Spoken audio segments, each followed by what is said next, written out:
Now, the greatest radio shows of all time.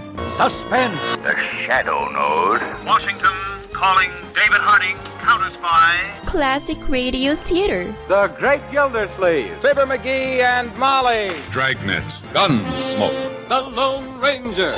Now, step back into a time machine with your host, Wyatt Cox. Good evening, friends of the Inner Sanctum. Westerns and drama on a Monday with episodes of Slaughter of Tombstone starring Sam Buffington, Frontier Gentleman starring John Dehner, The Story of Dr. Kildare, and Crime and Peter Chambers, and Claudia. That's all straight ahead on this Monday, first day of June, 152nd day of the year, 213 days left in the year. Who invented the jet engine? We'll talk about that in a little bit after I tell you that it was on this date in 1792 that Kentucky became the 15th state of the Union, and 4 years later in 1796, Tennessee became the 16th state of the Union. Nissan Motor Company founded on this date in 1934. The first issue of Action Comics featuring Superman, published on this date in 1938. Faster than a speeding bullet. More powerful than a locomotive. Able to leap tall buildings at a single bound. Look, up in the sky. It's a bird. It's a plane. It's Superman.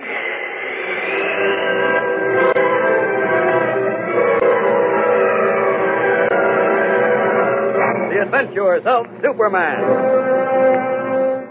The serial came to radio as a syndicated show in New York City's WOR on February 12, 1940, and then on Mutual. It was broadcast from 1942 to 1949 as a quarter-hour serial, running 3 or 5 times a week. And then in 1949, it ran as a 3 times a week half-hour show.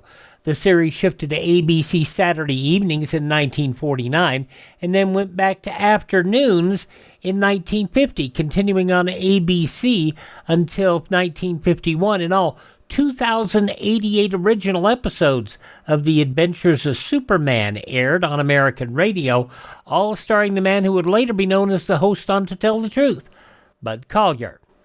General Charles de Gaulle became the Premier of France on this date in 1958. The Beatles on this date in 1967 released their groundbreaking Sgt. Pepper's Lonely Hearts Club Band album. With Sgt. Pepper's Lonely Hearts Club Band, we hope you will enjoy the show. Sgt. Pepper's Lonely Hearts Club Band, sit back and let the evening go. Sgt. Pepper's Lonely, Sgt. Pepper's Lonely, Sgt. Pepper's Lonely Hearts Club Band. It's wonderful to be here, it's certainly a thrill.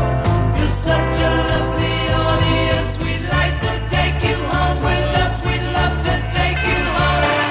I don't really want to start the show, but I thought you might like to know that the singer's gonna sing a song, and he wants you all to sing along.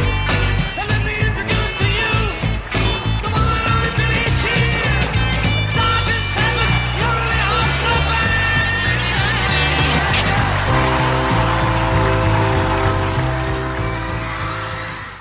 With Sgt. Pepper's Lonely Hearts Club Band, the Beatles announced their intention to be seen as artists rather than just performers. Sgt. Pepper's often cited as the first concept album. CNN debuted on this date in 1980.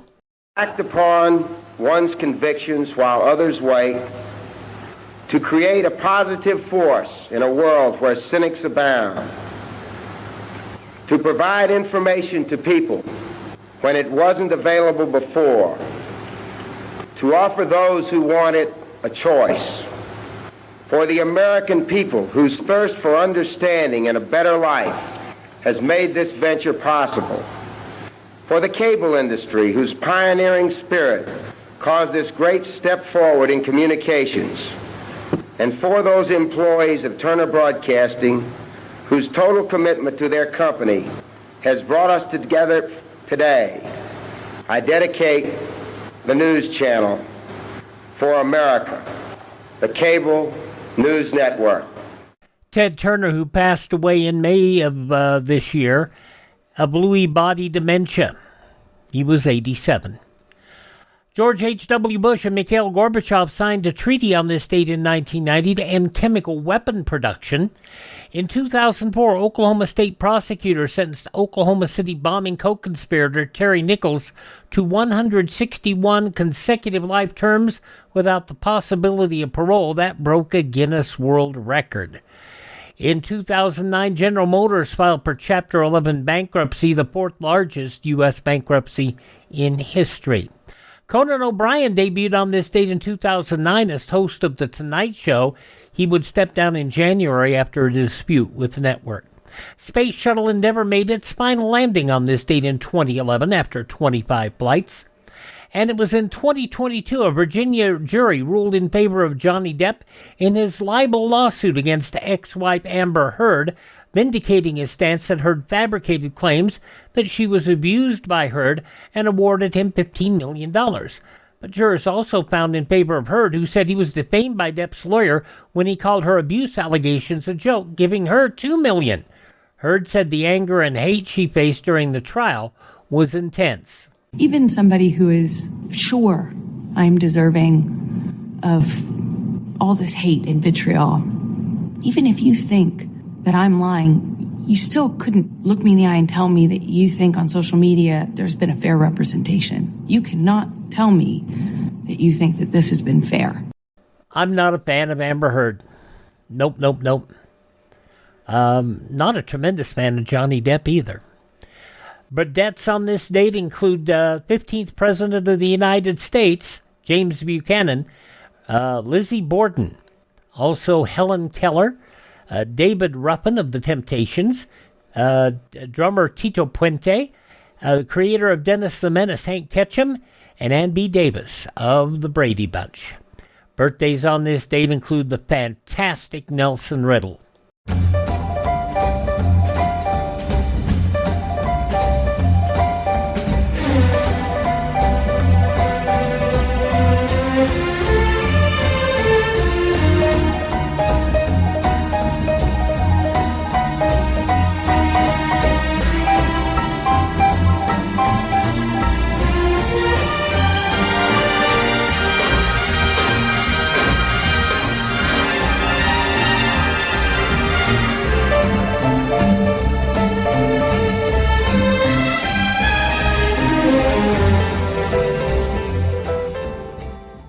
Oh, Route 66, Nelson Riddle. Such wonderful music. He was born on this date. Brigham Young, the Mormon church leader, LDS church leader, born on this date. Actor Andy Griffith, Marilyn Monroe, and Cleavon Little. Remember him from a lot of TV shows, including Blazing Saddles, the movie that you couldn't do today. All those folks born on this date, and they're now performing on an entirely different stage. Hi, this is Jeff Foxworthy. It is now time for the birthday announcements. The following people are now officially older than dirt. Charles Eugene Boone, born on this date. Of course, we all know him as Pat. He's 92 years old today. Actor Morgan Freeman is 89. I ain't no child, Miss Daisy. And I ain't just some back of the neck you look at while you going wherever you got to go. Oh, you gotta love him. Morgan Freeman, 89 today. Mrs. Clint Black, better known as Lisa Hartman from Knots Landing, and the Tabitha, the sequel to Bewitched. Lisa Hartman, 70 today. Hanging with Mr. Cooper's Mark Curry is 65. Model Heidi Klum is 53. Alana Morissette is 52. Half of Impact Wrestling's, now TNA Wrestling's, Beer Money, James Storm is 49. Debbie on the Wild Thornberrys and part of the Halloween franchise, one of those Scream Queens, Danielle Harris is 49. The train wreck that is Amy Schumer is 45. It's just strange. Grown men wearing jerseys with another man's name on it. From Trainwreck, Amy Schumer, 45. Another comedian, Nikki Glazer, is 42. He was Spidey in Spider-Man Homecoming and Avengers Infinity Wars. Tom Holland is 30. Look, when you can do the things that I can, but you don't, and then the bad things happen, they happen because of you. Tom Holland, 30 years old today. And Primrose Everdeen in the Hunger Games. Willow Shields is 26. Those just a few of the people celebrating the first day of June as their birthday. And if this happens to be your birthday... Hi, we're the Four Freshmen, and we just want to say, Happy birthday to you! Stuff you don't understand, you don't have to worry about with Professor B's Digestive Aid. Pure honey, Roman-reared aphtheria, and that's it. Professor B's Digestive Aid, instead of stuff that you don't want in your body and you don't really need, check it out, profbees.com, profbees.com. Links in the show notes, links at classicradio.stream, so you can get the information there. When you get there, read through it. Don't just take my word for it. Check it out, profbees.com. And if you don't like it, you want to order, use my promo code Wyatt, W-Y-A-T-T. You'll not only support the podcast, but you'll save 10%. Professor B's Digestive Aid, profbees.com, promo code Wyatt. We go back to 1958 for an episode of Luke Slaughter of Tombstone next.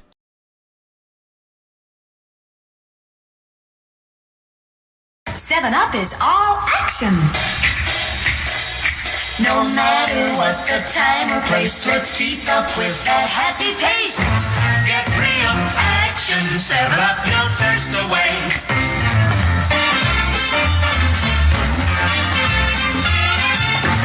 Get real action, 7 Up your thirst away. Say life's great, all of it. With 7 Up, let's make of all of it. With 7 Up. Any thirst you can get, 7-Up can quench quickly, completely. It restarts the natural moisture in your mouth. 7-Up is all action. With 7-Up, you'll quench your thirst. With 7-Up, you'll quench it first. Get real action. 7-Up, 7-Up, 7-Up your thirst away. Only 18 episodes, if I'm remembering correctly, in Luke Slaughter of Tombstone, starring Sam Buffington, 68 years ago, June 1st, 1958, The Cattle Drive.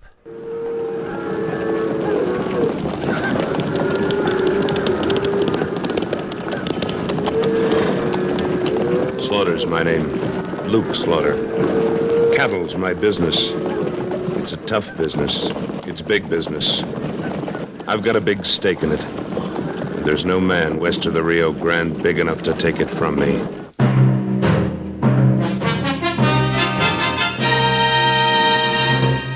Luke Slaughter of Tombstone.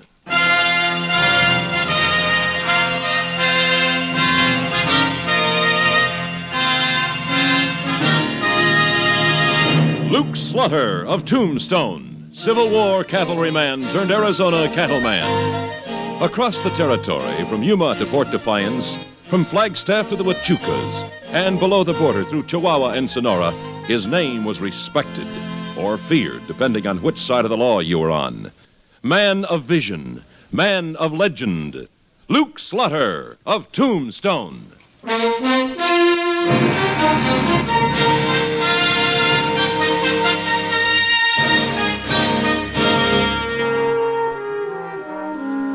I came from Texas to the Arizona Territory with 2,000 head of scrawny longhorns.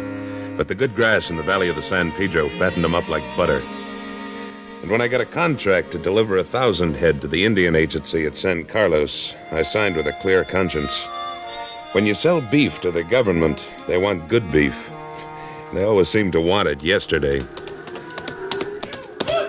Hey, Wichita. Yo. Where are the steers from the southeast section? Juan and Jose went for 'em. You, Frankie, don't run them critters. They gotta be delivered with legs on. Well, they won't lose much weight on the trail to San Carlos. Nope, a lot of grass on the route you picked. Have to hustle them to make it in 6 days, old Luke. Yeah, we sure can't let them do any sightseeing. Closer at the next batch, Frankie. Well, I wish we had a few more hands. 1,500 longhorns is a big paso for 6 men and a cook. 1,000 head, Wichita. That's what the contract calls for. If we deliver 2 out of every 3 we start out with, we're doing mighty nifty. Now, what are you talking about? If I lost 1 out of 10 on a simple 6-day trail in perfect spring weather, I wouldn't dare call myself a cattleman. Luke, you've been operating in Texas, where there ain't no mountains, no rivers, no Injuns, no rustlers, and no legal acting robbers who charge you in cattle if you set foot on their grazeland. There ain't no problems in Texas. Matter of fact, there ain't nothing in Texas. I knew I had some reason for coming to Arizona, but I'm still not losing 1 for 3 or... Buenos dias, Senor Slaughter, Senor Witch. The name's Wichita. And where's them critters you and Jose was supposed to cut and bring in? They come with Jose. Oh, why didn't you help him, Juan? We're in a hurry. It don't take Jose long, only 50 little cattle. I told you to cut 100, you loafing scalawag. There were not 100 left. I think maybe Ramirez visited the southeast section last night. Luke, I've been telling you it was Ramirez picking away at our herd.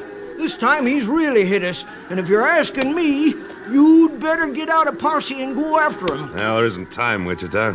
If we don't hit the trail today, we can't live up to the contract. Yeah, and now we ain't got more than about 1,300 head fit for the trail, and if you aim to deliver 1,000, you better take 'em all. All right, Wichita. You know Arizona better than I do. But I'll bet we come back with at least 300 steers with my brand on them. I bet you 6 months' pay we don't. Easy, Streak. Easy. We're going to start them soon. 6 months' pay. That's what I'll bet you. All right, I'll give you a real bet. 6 months of your wages against Blue Streak here. Now, Luke, if you gotta lose the best horse in your string to learn yourself a lesson, I'm willing to teach you.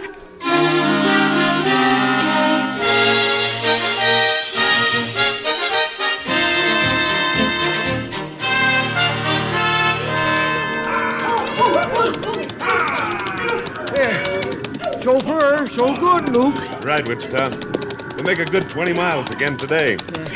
Herd looks so much smaller than it did when we started yesterday.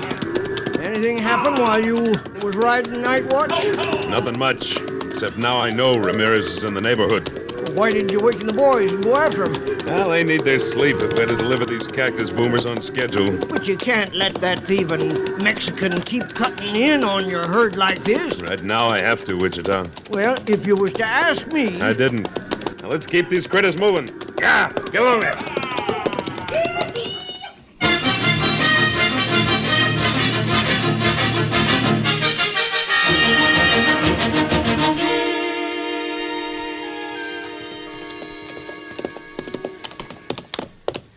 Got the coffee boiling there, Cookie? Yeah, sure have, Mr. Slaughter. Fix your breakfast and 2 jerks if you're ready. Nah, I'll wait until the son and the men get up.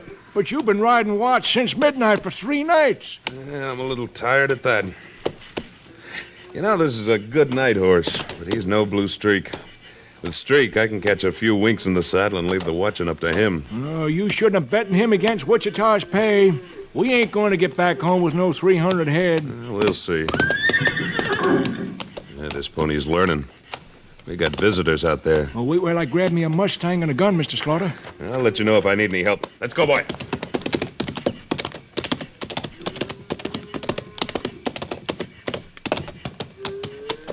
You looking for something, gentlemen? Whose outfit's this? Belongs to Luke Slaughter, from down below Tombstone. You boys ever hear of him? Not me. No. Me neither. You his trail boss? That's right. We watched you bed the outfit down from the mesa. I'd say you got something over 1,000 head. Yeah, that's right. We were delivering 1,000 to San Carlos. Government business don't pay. They're too fussy. But good luck to you anyhow. Thanks. Oh, by the way, you're crossing private graze. This is part of Wendell Miller's spread. Our maps don't say so. Map makers can't keep up with things these days. I don't blame you for taking this short trail to San Carlos. Only you understand it'll cost you 100 head. Well, if this is Miller's land, then that's his crossing fee. Have your boys cut him out. I haven't got the time or the men to argue.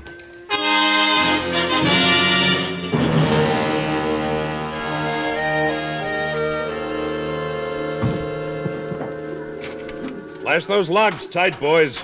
they come loose in midstream, we lose our chuck wagon. Looks like she'll float all right, Mr. Slaughter. Yeah, it's a good trick to get the wagon across, Luke, but... Texas trick. We did have one little river back there. But if we drive downstream 11, 12 miles, the critters can ford. Yeah, and we'd lose a day. Well, the current's running too strong here. Them lazy longhorns will let themselves wash downriver, and we'll lose 2 days rounding them up again. Blue Streak will make them swim. Juan, Frankie. Yeah, boss. You both got your top horses? Si, senor Slaughter. Good. Follow Streak and me and try to do what we do. The rest of you head the steers into the river. Keep them coming steady. We're going to lose half of what's left. Come on, Blue Streak. Up.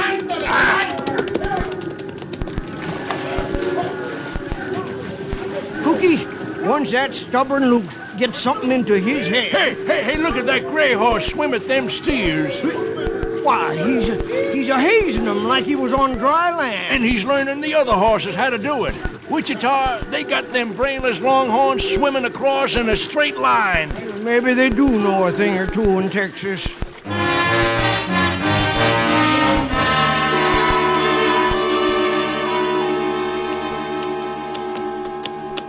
I still don't see how you done it, Luke. We didn't lose more than 10 head in the river. Blue Streak knows more about cattle than most waddies. Real thoughtful of you to rest them tonight. You can turn them over to me, nice and fresh. Wichita, you really think you're going to win that bet? Well, I know it. If we got 1,100 head at this point, I'll eat them. No, don't eat them. They're sold. And we'll make San Carlos by mid-afternoon tomorrow. And I'll have me a big grulla horse. Maybe. What you stopping for? The show. What show? Those stars. Millions of them. Pretty, aren't they? Yeah, and mighty helpful when you're lost at night. Nah, I wasn't thinking about that. I was just thinking about nature. Yeah.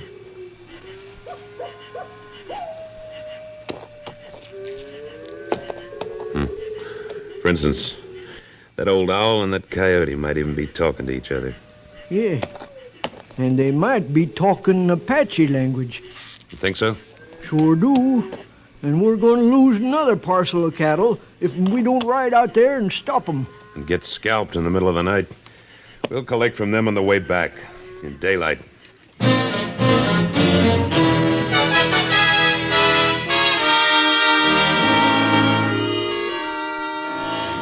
Well, my count was 1,000 head plus 19. Agree with yours, Mr. Slaughter? Well, I had it plus 15. Yeah, shall I add the extras to the amount of the Treasury draft, or you driving them back? I'll throw them in free. Save the government a little money. Give your Indians a little extra beef. His Injuns got a little extra beef. They snuck about 50 head right out from under our noses last night. Oh, I doubt if they were reservation Indians. There's a renegade band somewhere south in the Aravaipa Hills. Yeah, but the cavalry from Fort Thomas will dig them out before long. I'll get the draft ready for you, Mr. Slaughter. That's fine, sir.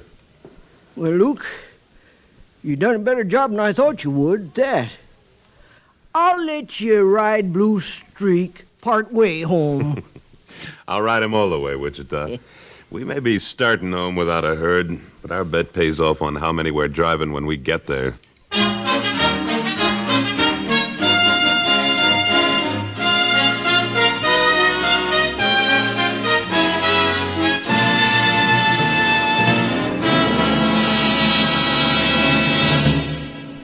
In a moment, Luke Slaughter of Tombstone returns. Never mind the bait. Simply join us on CBS Radio later on today when yours truly, Johnny Dollar, waits with bated breath for the return of a missing fisherman. It's another exciting insurance fraud case for Johnny to solve, and another thrilling mystery for you.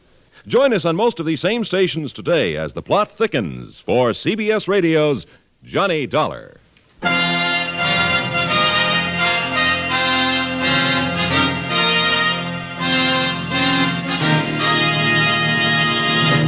And now, Act Two of William N. Robeson's production of Luke Slaughter of Tombstone.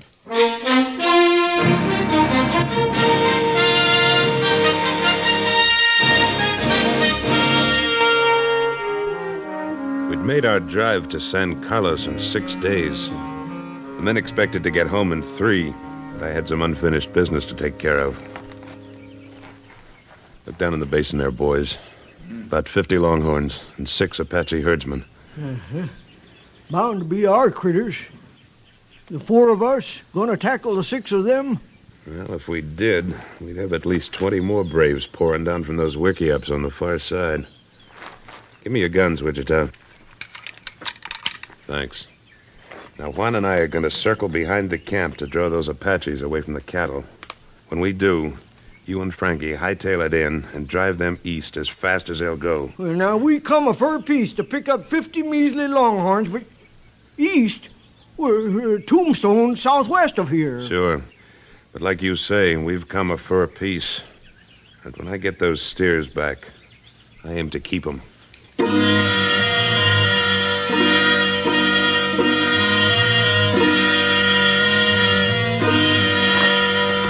Got all 4 pistols loaded, Juan? See? Bueno.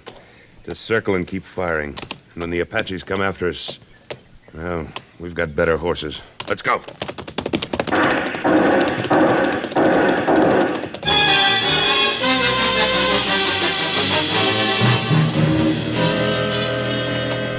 Luke's made a bad mistake, Frankie. We run the cattle east till they're ready to drop. And where do we wind up? I don't know. It ain't pleasant country, though, I'll tell you that. It's Indian country, that's what it is. Why, there could be an Apache behind every boulder. And Luke's got our 6 guns. And then Hey, there's one now. Where? Mr. Bagby? Well, you ain't an Apache. No. Captain Marcotte, attached to the cavalry at Fort Thomas. Mr. Slaughter suggested that you might enjoy the company of some of my men as far as the fort. Enjoy it? Well, Your chuck wagon and remuda are there already. And Mr. Slaughter says he'll join you as soon as he herds those renegade Indians back to the reservation.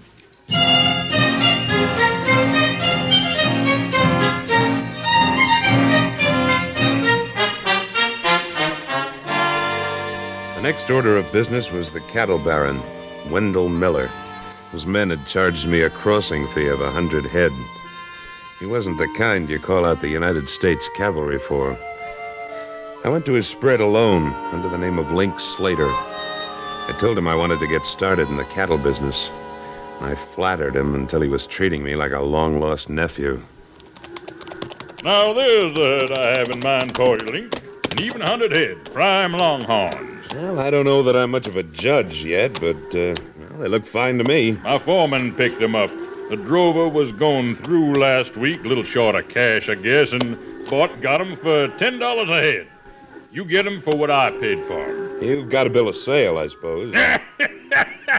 That's right, young fella. In the cattle business, we don't take anybody's word. Oh, well, no, I didn't Oh, mean that's that. all right, that's all right. You're a promising young man, and I'd like to see you make a real go out of that little place you told me about. Try to build it up to a spread like this one. Well, I don't know that I can ever do that. You can if you're willing to take some advice. I'd be grateful for it. All right, Link. This is a tough new country. Man's got to make his own laws. He's got to keep his eyes and ears open and take what he wants. Prove you can do that, you'll be all right. That's just what I'm going to prove. Now, how about that bill of sale? Oh, yes, of course, my boy. Receipt for 100 head at $10 a head, signed by a fella named Luke Slaughter, or something like that. I see. The steers all seem to have a lazy S brand. Mr. Miller, can I tell you something about keeping your eyes and ears open? Now, don't tell me that one of these critters here is missing a horn or that he bellows off key. Look at the brand on my horse. And listen while I say Luke Slaughter and Link Slater. What? You heard me. And now suppose you show me a map of your spread. And I'll show you that these steers were taken off a trail 5 miles west of your farthest boundary. Now, look here, Slater. It's Slaughter. And I don't like having the name forged. My foreman brought in the cattle and the receipt. I'm not going to court to argue about it. Like you advised me, I'm making my own laws. And I'm taking those steers for exactly what you paid for them. Nothing.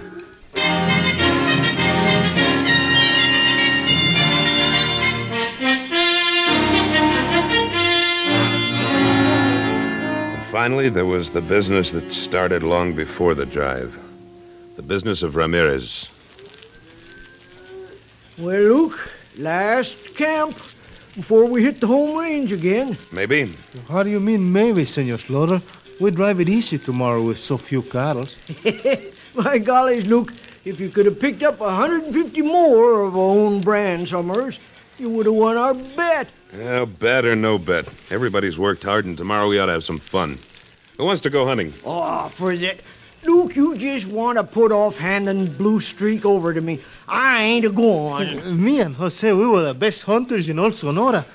Bears, deers, pumas, eagles, Apaches. We hunt anything, Jose and me. Good. Then you're just the men I need for tomorrow. Gracias. What we hunt for? Ramirez. Ramirez? Sure. We know he's operating around here. I think maybe not. Ramirez has moved. I bet he ain't moved far. That's right. With a couple of great hunters like Juan and Jose, we shouldn't have any trouble finding him. But Ramirez has many men. We don't have so many. I've heard that Ramirez will accept a man-for-man challenge. All we have to do is get word to him somehow that you and Jose and I want to meet him and his two best men. Oh, Senor Slaughter, I would like to do this, but I just remember my mother. She was very sick when I leave. I better go see her now, pronto. Well, I'm sorry to hear that, Juan. It'll have to be Jose and me against Ramirez. Well, what about me? You said you wouldn't go hunting. Senor Slaughter, Jose's little brother, his wife is going to have a baby, so he better go to Hermosillo, too. You give us our pay? Well, of course, boys. Here's yours, Jose. 30 gold for you, Juan. Frankie. Yeah, boss. These boys want their ponies out of the remuda. Gracias, senor. Jose and me, we would stay if you needed us for the cattle, but... I understand. Caramba. I hope you find your families in the best of health. Sí, muchas gracias. Oh, Juan, if you happen to run across Ramirez, tell him I'll be right plumb in the middle of Rio Verde Meadow at noon tomorrow. All alone. On a big gray horse.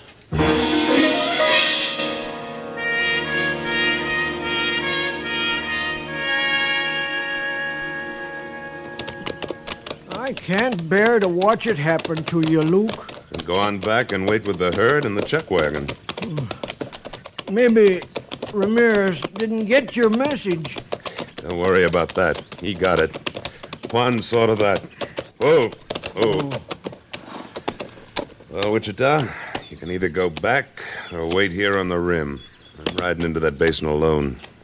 Luke, ain't you never heard how Ramirez fights? Sure. He'll come charging down with that big shotgun blazing and tear you to bits before he's in your pistol range. You know, Wichita, the United States Army is always testing new weapons. Boys at Fort Thomas wanted me to try out this rifle. That skinny thing? Oh, how far will it shoot? Nobody's quite sure. So I'm going to aim and let Ramirez fire first.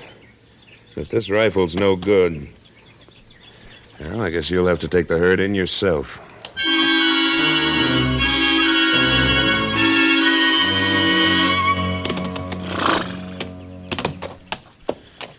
I'm as ready as I'll ever be, Streak. Hope he doesn't keep us waiting too long. Hola! Right on the dot. He's way short. This rifle better not be. Tumbled him. Go, Streak!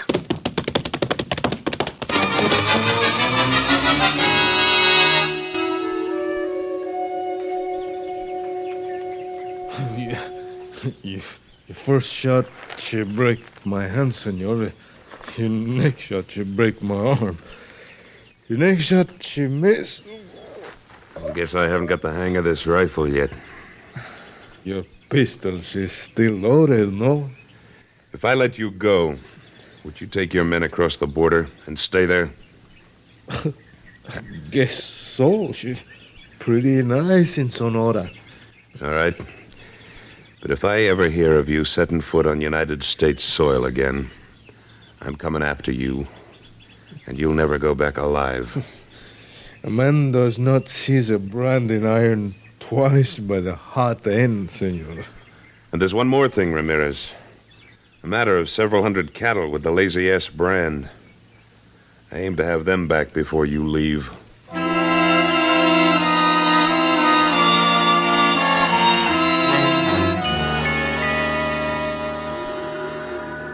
$366, 67, $368. That what you make at Wichita? I quit counting at 300, Luke. Oh, my. No more wages coming for 6 months. And I ain't got enough cash to even buy me a pint of tonsil varnish. Well, you wouldn't have, except that you lost that bet before your pay got doubled. What? Come on now. Let's get those cattle to grass. Yeah!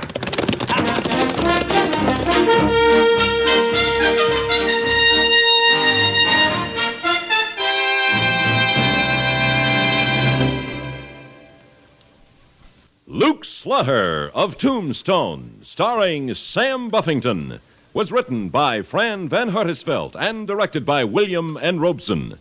Editorial supervision by Tom Hanley. Supporting Mr. Buffington were Junius Matthews, Don Diamond, Peter Leeds, Barney Phillips, and Norm Alden, with music composed and conducted by Wilbur Hatch.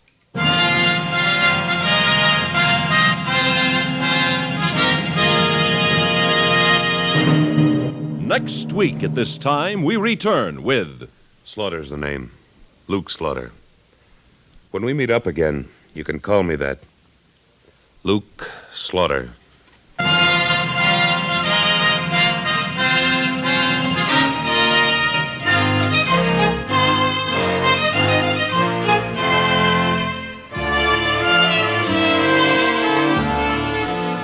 This is the CBS Radio Network.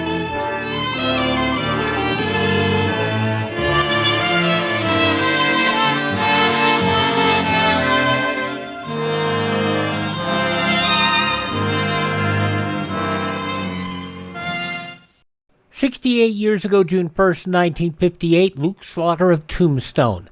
We'll take a look at some of the news of the day on that Sunday coming up next.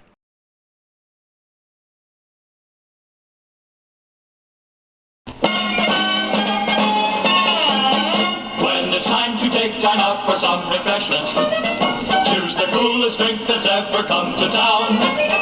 Dr. Pepper is the friendly pepper upper, and it never, never, ever lets you down. When the party needs a friendly pepper upper, Dr. Pepper is the drink to pass around. Dr. Pepper is the friendly pepper upper, and it never, never, ever lets you down. Gather round and have a frosty Dr. Pepper. Dr. Pepper is the coolest drink in town.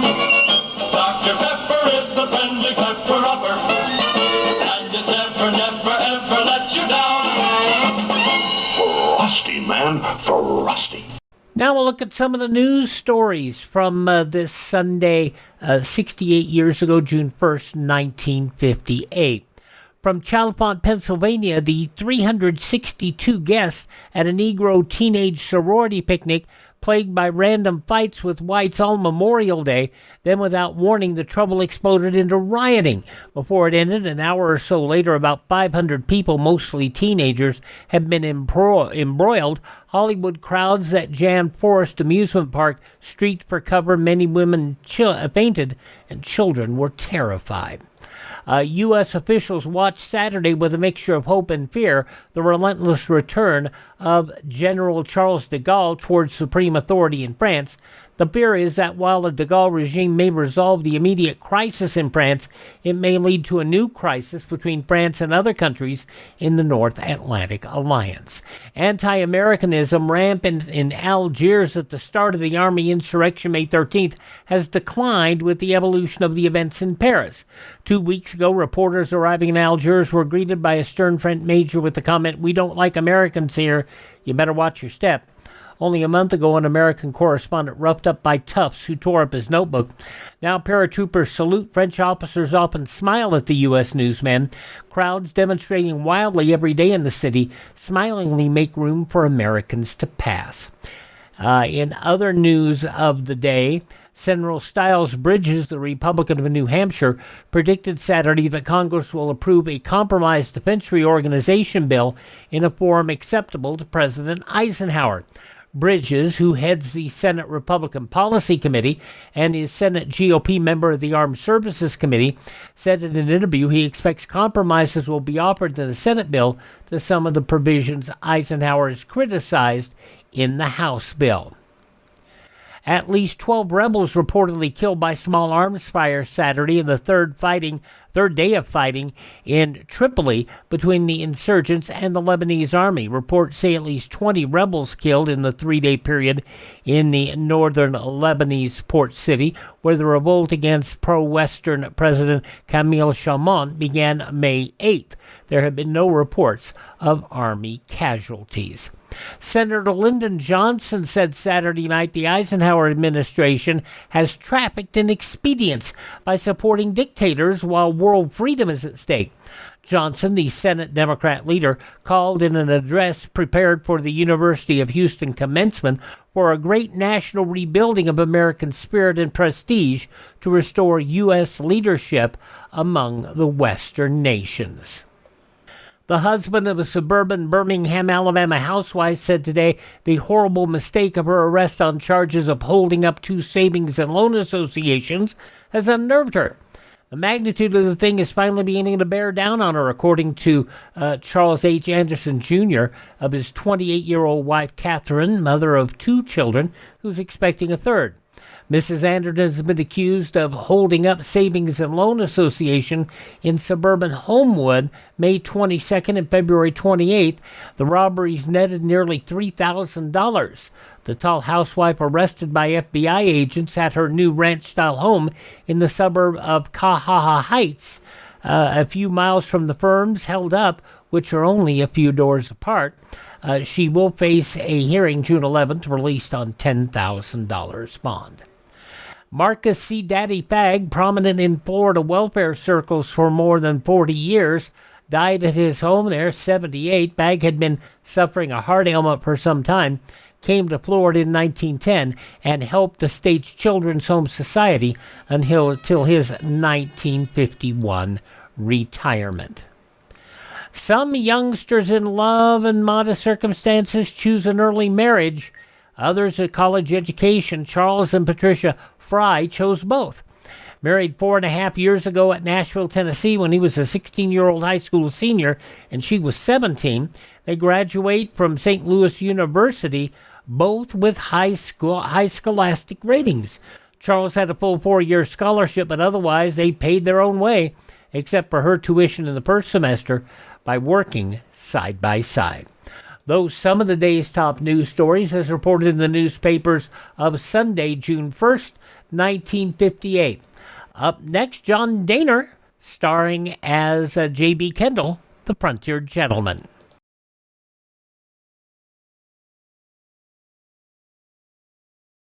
Get my husband off to work, start the kids on their way, wash the breakfast dishes, and straighten up the kitchen, dash down to the supermarket to get there before the crowd. Then I come home and throw the clothes in the washing machine, and by mid-morning, I've completely run out of steam. Have a cup of Jason Sanborn and get what's been missing in your instant coffee. Rich instant Jason Sanborn has pure coffee nectar.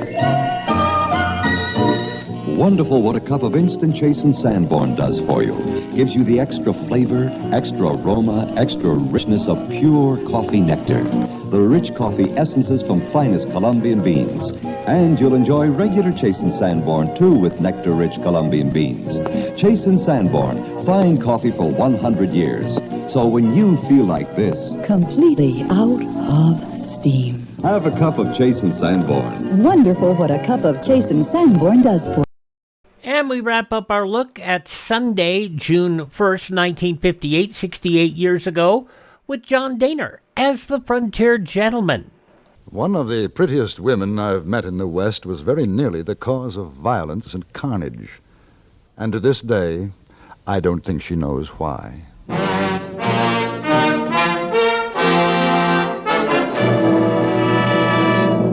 Frontier Gentleman.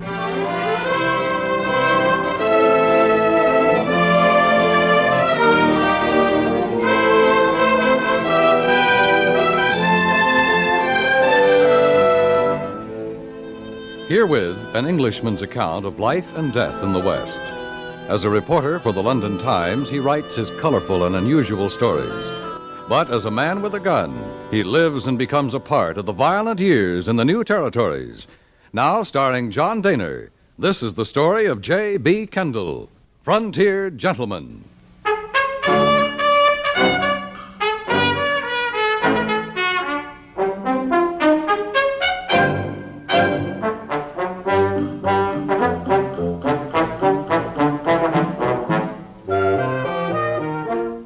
One of the first things I noticed in Laramie, Wyoming Territory, was the intense rivalry between that town and Cheyenne on the other side of the Laramie Mountains.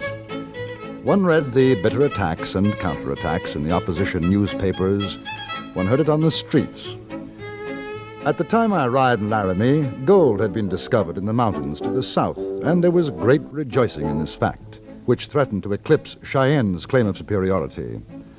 In the interest of fair reporting, I decided to visit the mining area with the idea of making comparisons between it and that which I had seen in Montana Territory. It was about midday when I saw the sign by the side of the trail reading Rotten Head Gulch, and a few minutes after that when I arrived at a cluster of shacks which constituted said township. I noticed 3 men outside an edifice which bore the legend, Dirty Charlie's Saloon. Look at there.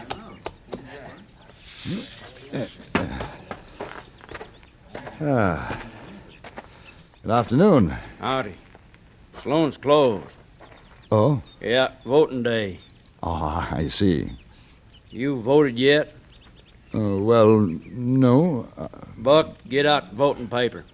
Got it right here, Jim. Right here, mister. I'm not a member of your community. Does that make a difference? Well, you're a human man. That's all the difference we need. Hey, Shorty, get off from the table. Let the stranger sit comfortable like. All right, set, mister. Oh. Well, make your mark, or you can write it out proper if you know how. One small point. What am I voting for? Or whom? You're voting for the schoolmarm. That's what and who. Oh. And do I vote yes or no? Well, you vote yes, mister. You vote no, you're liable to end up lying toes down. Hey, you ain't been sent by them no good Goose Creek boys, have you? No, I've come from Laramie. Left there this morning. That's all right, then. Look here, it's not that I mind voting, but I'd like to know something about it. Well, he told you, mister. Shut your mouth, Shorty. Man's got a right to know. That's legal. Well, sir, now it's this way. We got a schoolmarm in Rotten Head Gulch. A school district in Laramie give her, and we aim to keep her. She's the prettiest thing you ever did see. Shorty, I'm telling you now, hobble your lip. Well, she is, ain't she, Buck? Oh, man, she is a cow bunny, and that's for sure. Now, like I say, we aim to keep her, and ain't no Goose Creek coyote's going to get her. And that's how come to vote. Now, the school district says if Goose Creek gets more votes than Rotten Head Gulch, she's going to be sent there. Ah, now I see. So you vote yes. But, is it legal? Well, sure it's legal. Of course it is. Look here, I'm in charge of voting. I say it's legal. Anybody comes to this here town on voting day is a citizen of Rotten Head Gulch. Honorable like. Now, as mayor, I make you a citizen. Now you vote. All right. Hey, Buck, where at's the writing quill? I don't know. What do you mean you don't know? We ain't had no voting since this morning. Guess maybe I left it in the saloon. Well, go get it. Sure, Jim. You know, I'm rather surprised to find a school teacher out here. I mean, in a mining town as small as this. Are there many children? Oh, shucks, mister. There ain't no kids around Shorty, here. One of these here days, that leaky mouth of yourn is going to get you a case of slow. Well, it's the truth, Jim. A school teacher with no children to teach? Rather odd, isn't it? Well, now, sir, ain't nothing odd about it. We aim to get us some kids as soon as we get us some women to marry up with and have the kids. But how did the school district assign her here in the first place? Well, ain't nobody asked to find out. They did, and she's here, and she's going to stay. She's been learning us. There's 20 of us goes to school every night after work's done. Ain't that so, Jim? Yet there's a fact, mister. Now, maybe we ain't kids, but ain't but 5 of us can read and write so's you could notice it. And we figure we got a right to learn as well as any kid. Well, I quite agree. But tell me, where does one meet this school teacher of yours? Well, I seen her a while back down to the creek washing some woman things. I found it, Jim. Right here. Here's a writing quill. Where at's the ink? Oh.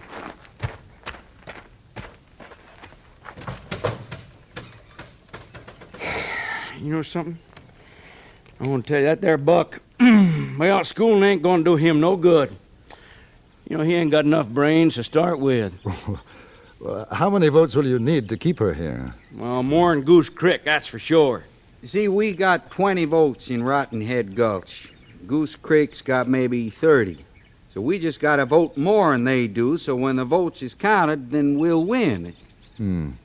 Who counts the votes? Oh, back in Laramie. Well, as soon as the day is finished, we seal up the voting boxes and we take them up to Laramie. But won't they know that you've enlarged your voting? They must be aware of the population here. Shucks, no such thing. We just got to be sure we got more signed votes than Goose Creek. That's all. And how will you know that?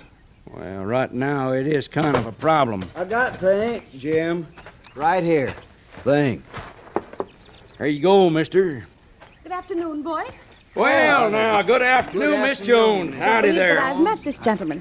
Well, no, ma'am. He's just rode in. As soon as he's finished his business, he's going to be riding right out again. Miss Jones, isn't it? Yes. My name is Kendall, Miss Jones. J.B. Kendall. How do you do, Mr. Kendall? I have been hearing quite a bit about you, Miss Jones. Oh, have you? I'd like very much to talk to you as soon as I've voted. Voted? But you can't vote. James Ponder. Oh, now, ma'am, this here is men's work, I will not have a dishonest ballot.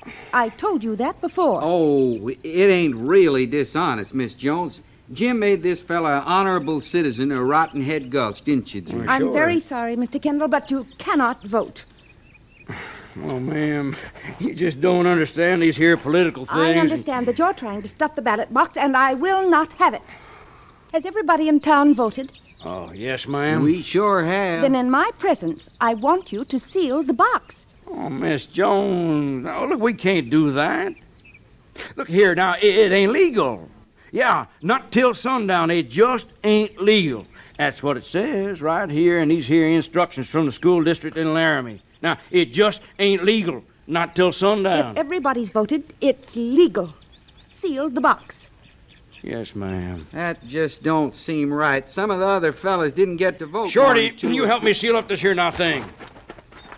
Now, Miss Jones, why don't you take Mr. Kendall and show him the schoolhouse? I figure he'd like to see that. As a matter of fact, I would. All right. And no more voting. Is that understood? Oh, Miss Jones, I understand for sure. This way, Mr. Kendall. Are you a miner, too? No. I'm a newspaper correspondent for the London Times. Isn't that strange? I had a feeling, not exactly, but you're very much like my brother. He's a reporter on a Nebraska paper. How strange. Gave me quite a start when I first saw you. Miss Jones, how long have you been here? In Rotten Head Gulch, 3 months. Weren't you surprised to find no children? Yes. Of course, they kept it from me for almost 2 weeks. I think I can understand why. Can you really, Mr. Kendall? Oh, I see.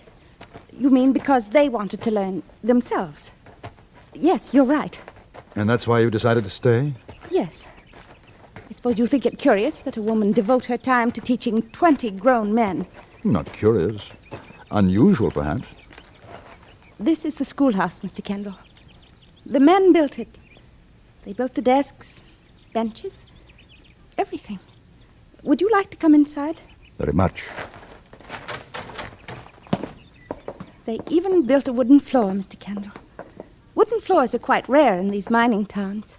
I'm impressed more than I can say, Miss Jones. They have a great desire for education. I couldn't leave them. Not after they worked so hard to build this. And now? Unfortunately, word reached the people of Goose Creek that there was a school teacher here. They are a slightly larger community and feel that the school district board should assign me to their town. Besides which, there are 2 children in Goose Creek. I see. The board decided to have it settled by a vote. If enough residents of Goose Creek require my services and outvote the men of Rottenhead Gulch, I shall have to obey the decision of the board. Well, aren't there other teachers available? Yes, but that's the strange part of it. Neither town will accept anyone but me. Of course, I'm flattered, but I can't see that it really makes any difference, can you? Well, yes, in a way. You see... Here she is, boys. You, mister, elevate your hands high. Now, we don't aim to hurt you none, Miss Jones.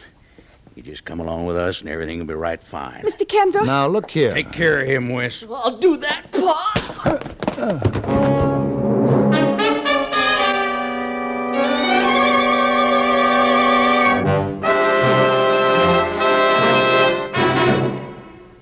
In a moment, we return to Frontier Gentlemen. Another fascinating adventure is waiting for you on CBS Radio today, as most of these same stations present the FBI in Peace and War. Today, these law enforcers go after a pair of swindlers. You'll be amazed by the cleverness of the swindlers. You'll be thrilled to learn, however, that the FBI in Peace and War is cleverer still. And now, we return you to the Anthony Ellis production of Frontier Gentlemen.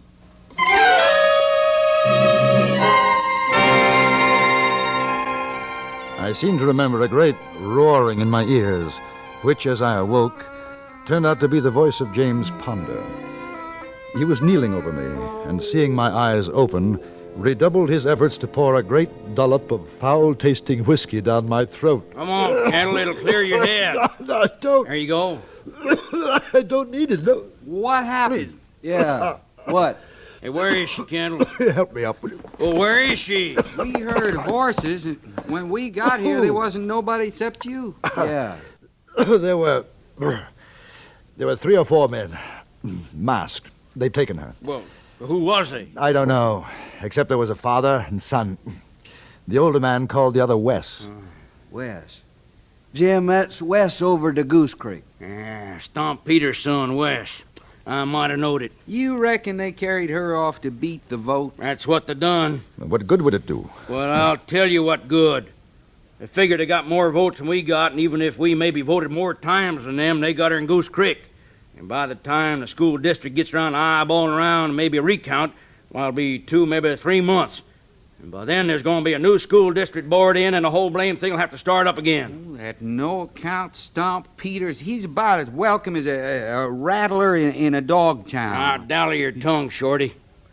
I'll go fetch them other boys out of the hills. We got to do something about this. Oh, we sure have, Jim. I tell you, ain't no Goose Creek sidewinder going to rustle our schoolmarm. All right, hit the breeze, Shorty. And you too, Buck. Tell the boys to wear shooting irons. This here's going to be a powder-burning contest. An hour later, 20 men, hard-bitten miners, some of them young, others grizzled, all armed to the teeth, were gathered in Dirty Charlie's saloon. Their mood was black, and it became blacker as Jim Ponder spoke to them. That's Stomp Peters. He's a no-good, bull-windy, oily bronc.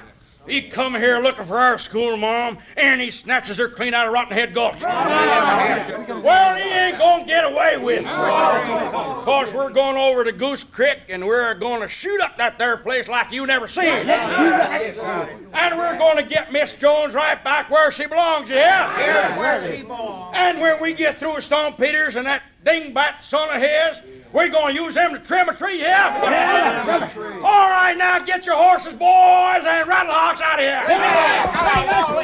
You coming, Mr. Kendall? Oh, certainly. Likely they'll be shooting. How far is it to Goose Creek? Oh, about half a mile. All right, now, let's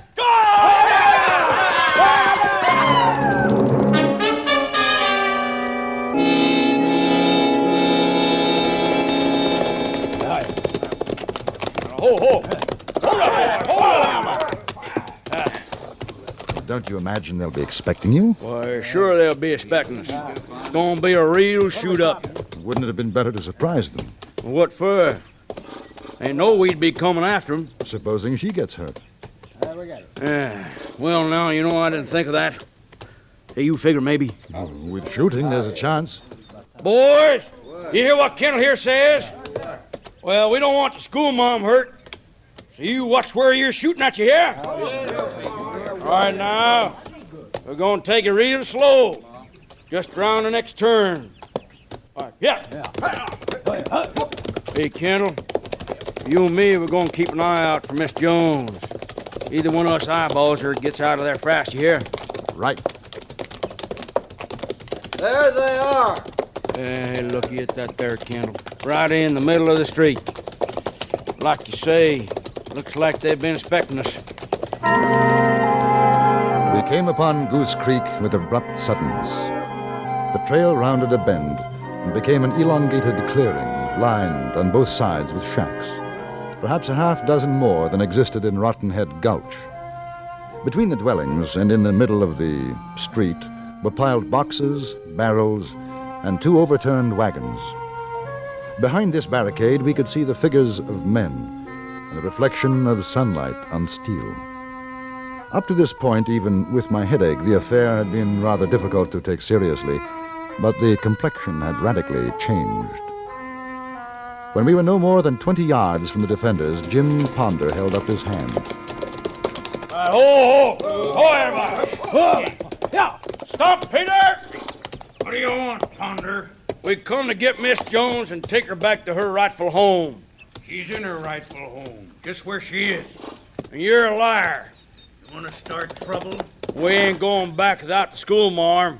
Maybe you ain't going back because you'll be shaking hands with St. Peter. Let me talk to him. This ain't no time for chewing the cud. Let's start throwing lead. Shorty, shut your mouth, will you? They're in a better position than we are. Shucks, we could ride right over them. If you lived that long. What's the matter, boys? Afraid to take the big jump? Come out, Peters. You can bring another man with you. Jim Ponder and I'll meet you between the lines. Who are you? The chap who was with Miss Jones. I told you, Pa. I told you he wasn't dead. All right. You and Ponder get off your horses. Come forward slow. You watch it, Jim. Now, don't you fret. Hey, boys. Hey, start something. You go in and finish it, yeah? We'll finish it. Oh, let's go, Kendall.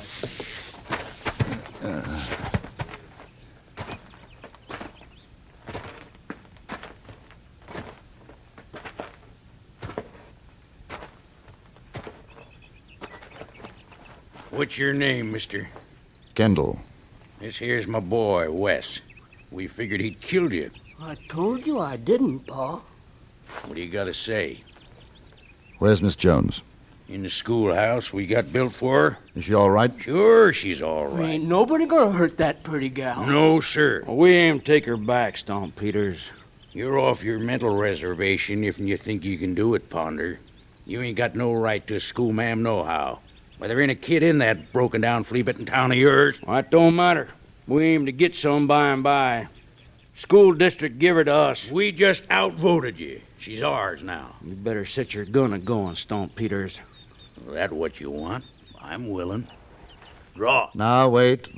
That won't settle anything. Well, I never seen a better way. You get him, Pa. Cut down this here Kendall fella. Young man, I owe you something for that clout on the head, but I have no desire to kill you. Now, both of you, keep your hands in sight. You too, Jim. Huh? Hey, what's ailing you, mister? I'm on your side. Then keep your gun holstered. There's no need for shooting. Peters, tell one of your men to bring Miss Jones out here. I ain't gonna do it. Hey, Sam, go get the schoolma'am, bring her out. Just what you got in mind, Kendall. You'll see. Well, it better be good. 'Cause eff'n it ain't. Eff'n Stomp Peters' boys don't get you, me or mine will. Ain't nobody pulls a gun on me and gets away with it. I think it's for the best. What are you men doing? Well, howdy, ma'am. We come to get you out of this here pest hole. We come to save you. I've had enough of this nonsense. First, I'm forced to accompany Mr. Peters against my will. Now your men are lined up waiting to kill each other. I will not have it. Do you understand? Yes, ma'am. Mr. Kendall, put away that gun. All of you, put down those guns. All right, boys. You heard what she said. Now, pull them away. Now, Mr. Kendall, I should be obliged if you will escort me back to Laramie.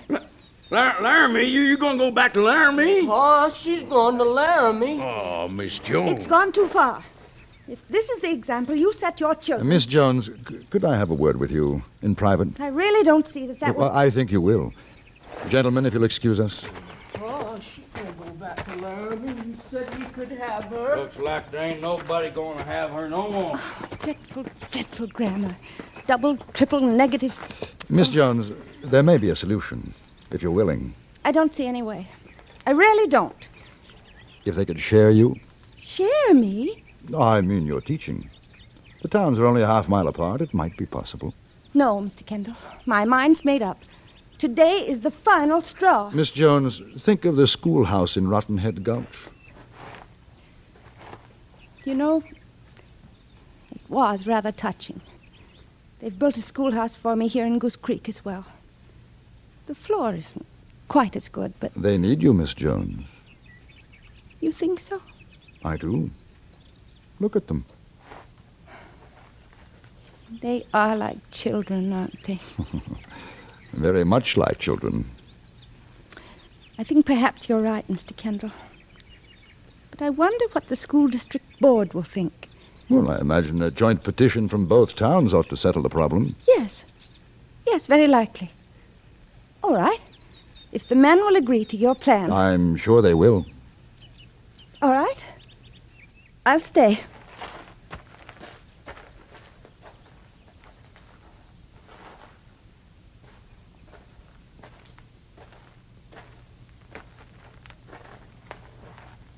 Mr. Kendall, Yes?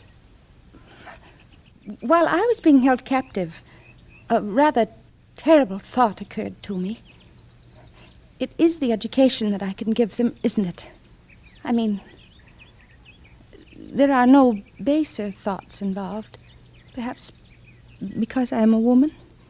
Miss Jones, were it not for the fact that I have already completed my school and university curricula, I should not hesitate to avail myself of the opportunity to better my education. Thank you, Mr. Kendall. You've relieved my mind. The matter was settled most amicably, and readers of the London Times will be interested to know that an extraordinarily pretty woman by the name of Miss Annabella Jones is now entrusted with the education of some 53 adults and 2 children in the mining towns of Goose Creek and Rotten Head Gulch in Wyoming Territory.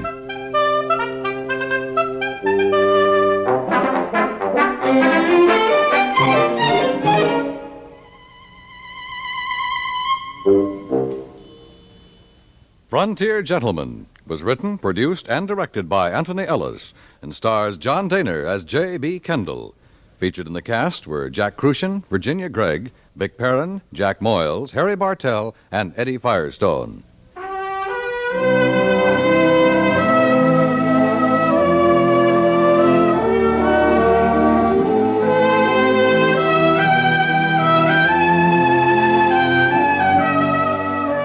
Today's tense episode of Gunsmoke proves no gambling stakes were too high along the frontier.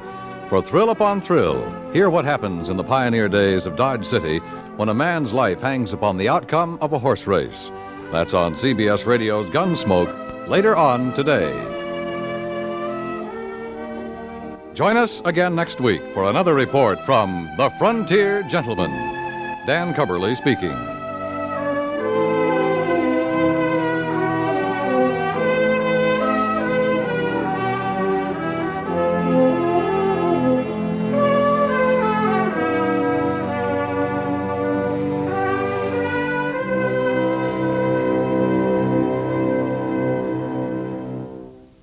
Frontier Gentleman John Dehner, 68 years ago Sunday, June 1st, 1958, here on Classic Radio Theater with Wyatt Cox. On Tuesday, we'll spend some time with the movies, but we'll start off at Suspense, a 1952 production of A Good and Faithful Servant, starring Jack Benny in his second production of Suspense.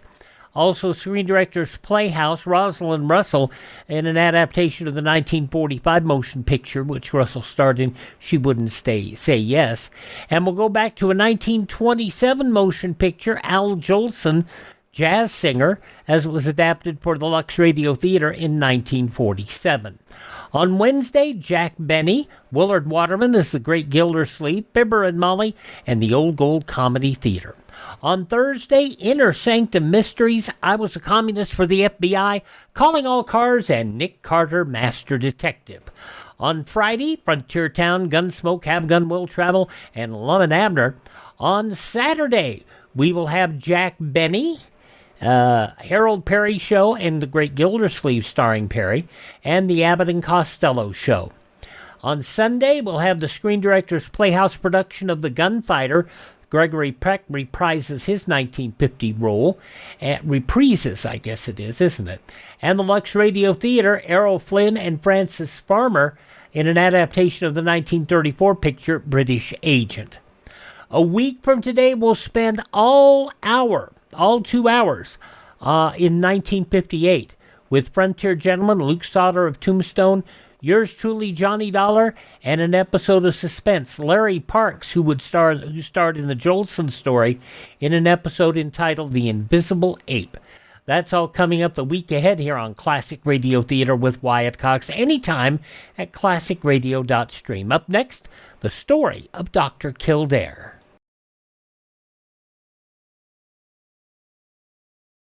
Attention, attention.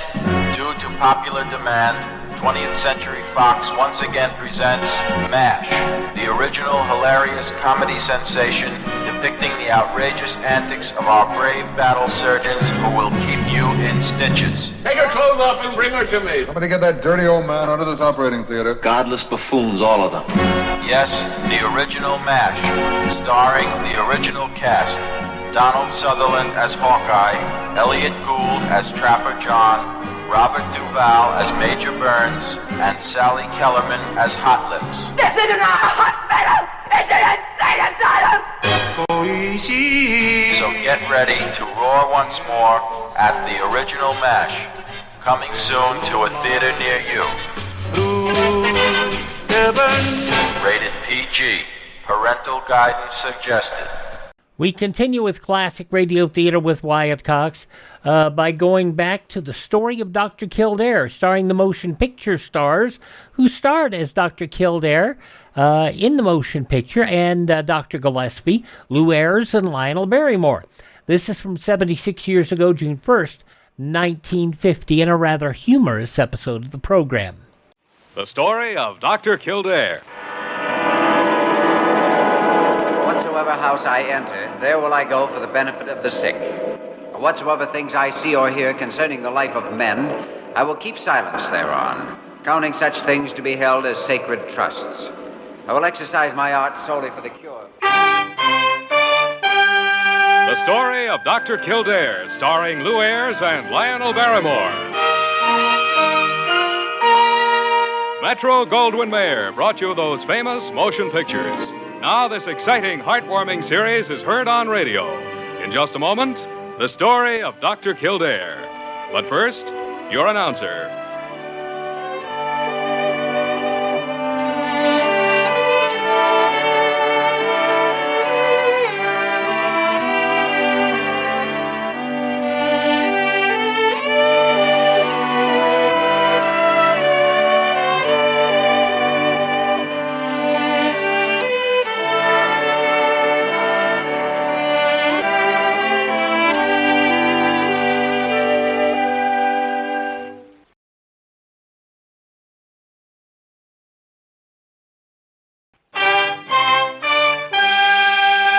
And now, the story of Dr. Kildare, starring Lou Ayres as Dr. Kildare and Lionel Barrymore as Dr. Gillespie.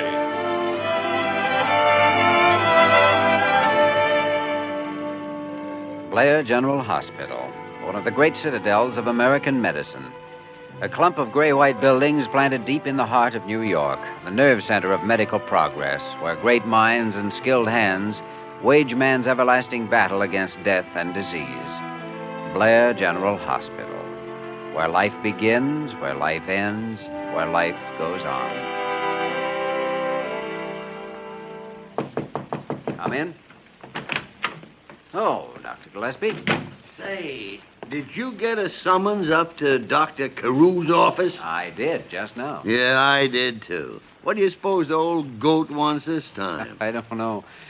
Oh, probably someone on the board of directors has a tummy ache or an acute case of hypochondria. You know, he gets to be more and more of a nuisance every day. All the Carews in the world are nuisances, aren't they? Yes, and unfortunately the world is full of them. Well, shall we go up together? I'm ready. It's a doggone shame, you know, that we haven't got an apple to take along, put on his desk. Why, Dr. Gillespie, you go wash your mouth out with soap. Why? Well, you use the word apple. You know what they say, an apple a day does. Oh, yeah. Keeps the doctor away. Isn't that a little corny, Kildare? I suppose it is. But it comes out in the best of us at times. Come on, let's report to headquarters.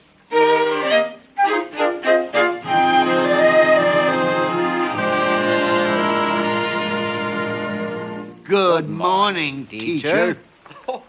You two dear fellows are never satisfied unless you have your little joke, are you? Yeah. I don't think he liked our greeting, Dr. Gillespie. Oh, yes, I did. There's nothing I like better than to see high spirits in my associates. As long as they don't become high with spirits, eh, Dr. Carew? Oh, talk about corn. I say, that's really good. As long as they don't become high with spirits. Get it, Kildare? No, I don't. He means as long as they don't become intoxicated. He does? Of course he does. Don't you, Dr. Gillespie? Oh, I'm sorry I ever opened my big mouth. High spirits. I must remember to tell my wife that. Yeah. Yes, well, we've had our bit of fun. Now to more serious business. Boys, I have a problem. Yes, Dr. Carew? I need help, and I know I can count on you. Can't I? To the death. Ditto. There we are. There's the spirit that has made Blair General Hospital what it is today. Gentlemen, I salute you. Kildare, attention. What's your problem, Dr. Carew? My wife's too fat. What did you say? I said my wife's too fat. Well, you don't need a diagnostician and a surgeon for that. Oh, yes, I do. All right. As a diagnostician, I can tell you right now that the reason she's too fat is because she overeats. And as a diagnostician, I can also inform you that it's impossible for a surgeon to operate as a cure for obesity. That correct, Dr. Kildare? Correct, Dr. Gillespie. Now, don't be hasty. Gentlemen, I know that the proposed new polio hospital wing is dear to both your hearts. Yes, but what does that have to do with Mrs. Carew's weight? Everything, dear fellow, everything. I am planning a special benefit performance to be held in 2 months for the wing. A show, you know, singing, dancing, and famous personalities. All that. Well, Angela used to be quite a famous dancer. She wants to dance again. And I want her to dance again. Lots of people come to see her dance again, who remembered her from the days when she was the toast of New York. Angela must be her old, slim, svelte, enchanting, adorable self. And she must dance her way once more into the hearts of this great, cold city and warm it, as she used to. A very pretty sentiment, and I appreciate your feeling, Dr. Carew, but what can we do about it? For the sake of the polio wing, get 20 pounds off Angela. Well, I've never handled a case just like this. No, neither have I. I knew you'd help me out. Now then, Angela will be at the hospital in an hour. I'll send her down to see you.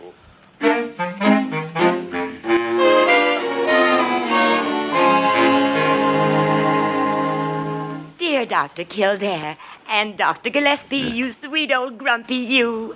Oh, I believe I'm going to kiss you. Oh, now, Angela, it isn't necessary to go to any such lengths as that, you know. Oh, what a precious old grumpy. Well, Bumpy tells me that you two are going to make me thin. Bumpy? Dr. Carew. Oh, I didn't know. Well, we're going to do our best. Let's see, Mrs. Carew, you weigh, according to our scale now, 150 pounds. Don't say it so loud. It's embarrassing. We'll have to put you through a thorough physical examination, of course, before you can start your diet. We'll want you to come in early in the morning for that. You'll have a basal metabolism test, and you'll find your instructions written on this piece of paper. Well, of course, I don't know what's gotten into Bumpy. He used to say he didn't like girls that were like string beans. Well, 20 pounds from now, you're still going to be a long way from being a string bean, Angela. Well, I guess I better go out on a real binge this afternoon. Binge? What kind of binge? Maybe a double banana split binge. That will make just that much more you'll have to take off. Oh, I'll worry about that tomorrow. See you both in the morning. Don't forget the paper with your instructions. Oh, yes, that's right. Well, toodaloo. Toodaloo. Oh, you sweet, precious, grumpy you. Goodbye. Yeah. Say, you know, I may throw up. I don't know. I certainly didn't study medicine and put in all that work to spend my time taking fat off people who just shovel it back onto themselves as fast as they can eat. That's right. Sure it is. That's right. It isn't very smart when you stop to think about it. By carrying a lot of extra weight around, Angela is weakening her strength and shortening her life and spoiling her looks. Think we can get her to diet? Well, we better. We'll start looking for another hospital. Come in. Well, what two shining, happy faces I see. Molly, have you any favorite way of taking off weight? Oh, sure. I bang this against the wall like this. Does it work? Well, I think so. Oh, did you two draw Mrs. Carew? Yeah, we certainly did. I just heard Dr. Carew giving a statement to the papers that she was to stage a comeback and for the sake of dear Blair General Hospital would redo her famous Dance of the Willow. Yeah. Oh, I'd better get back to work. Good afternoon, Dr. Carew. Yes. Ah, here are my great doctors. Dr. Brownlee, may I present Dr. Gillespie and Dr. Kildare. How to do? Dr. Brownlee is a diet specialist from London. I just told him how you propose to take 20 pounds off Mrs. Carew by your unique and original scientific methods. And he has asked permission to observe you at work, which I have given him. He's terribly grateful. Oh, quite. Well, we're glad to have you, Doctor, but we haven't actually started on the case yet. We're beginning our examinations of Mrs. Carew in the morning. Quite. Well, I know you'll enjoy having this learned colleague with you. I'll just leave you boys to get acquainted. Quite. How long have you been in New York, Dr. Brownlee? 1 week. You enjoying yourself? Quite. Where have you been since you arrived? No place. Oh, well, would you like to look around the town? No, thank you. Yes, I imagine you miss England. Quite. So what time is it? My word, 5 o'clock already. It's time for my visits. I'm sorry to tear myself away, but you understand how it is, Dr. Brownlee. Dr. Kildare will entertain you. Oh, I'm so sorry, but I have an emergency on the 3rd floor, Dr. Gillespie. I know Dr. Brownlee will excuse me. Yes. Nice to have met you, Doctor. I'll wait. Well, I may be some time. Time is of no essence. Goodbye, Dr. Brownlee. Dr. Gillespie will see you later. Quite. Now, why did he have to leave him in my office? Why couldn't it have been in yours? Fortune's a war, old boy. Yeah, quite. Well, I'll spend the night in research on diets. You spend it with Dr. Brownlee. I'll see you in the morning with Mrs. Carew when she comes in for her examination. Oh, splots.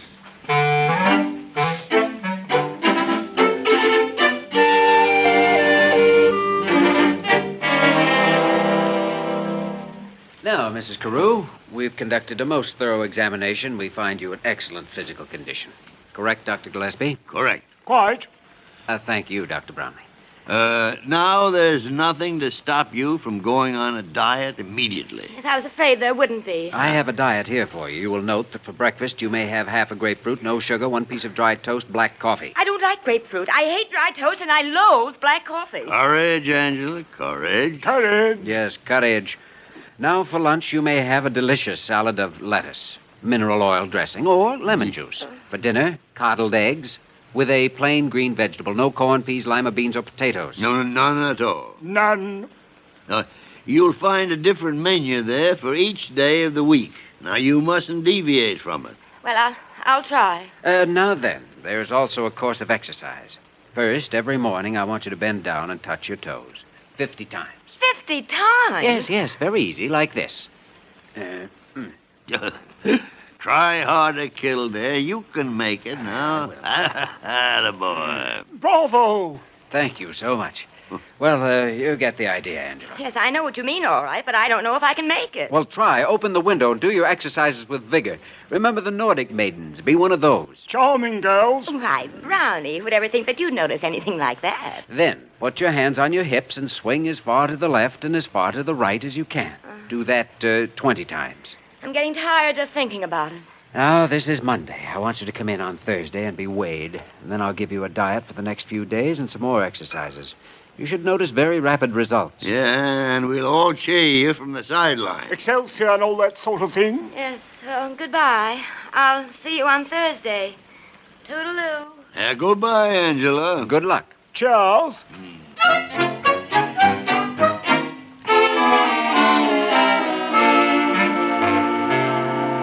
Dr. Kildare, I sent for you because I have a pain in my back, and I thought you might be able to help me. Does it seem to be muscular? Oh, yes, it's muscular, all right. It's those confounded exercises you gave Angela. What do they have to do with you? She makes me do them with her. She says it's more chummy that way, and I'm on her diet, too. Oh? Well, what kind of results are you getting? Lost 4 pounds. Really? Yes, a pound a day. And I don't mind telling you that it's ruining my disposition. I can't seem to radiate like I could a week ago. The arch in my instep is gone. I don't like people. I'll bet you don't. But I didn't prescribe the diet for you. I don't recommend it for you. You're thin enough as it is. Angela says I shouldn't ask anyone to do a thing I wouldn't do myself. Well, at any rate, I shall certainly look forward to weighing Mrs. Carew.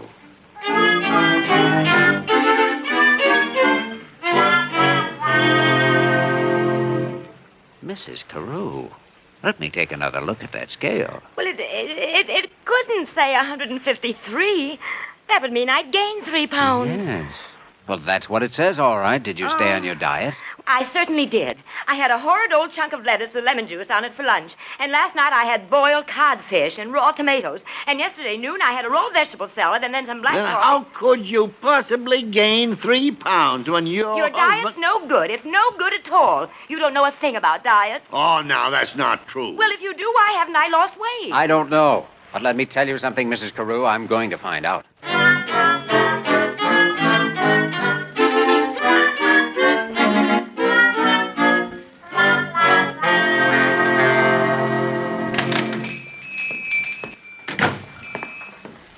I'll have a double chocolate malt, please. Coming right up, ma'am.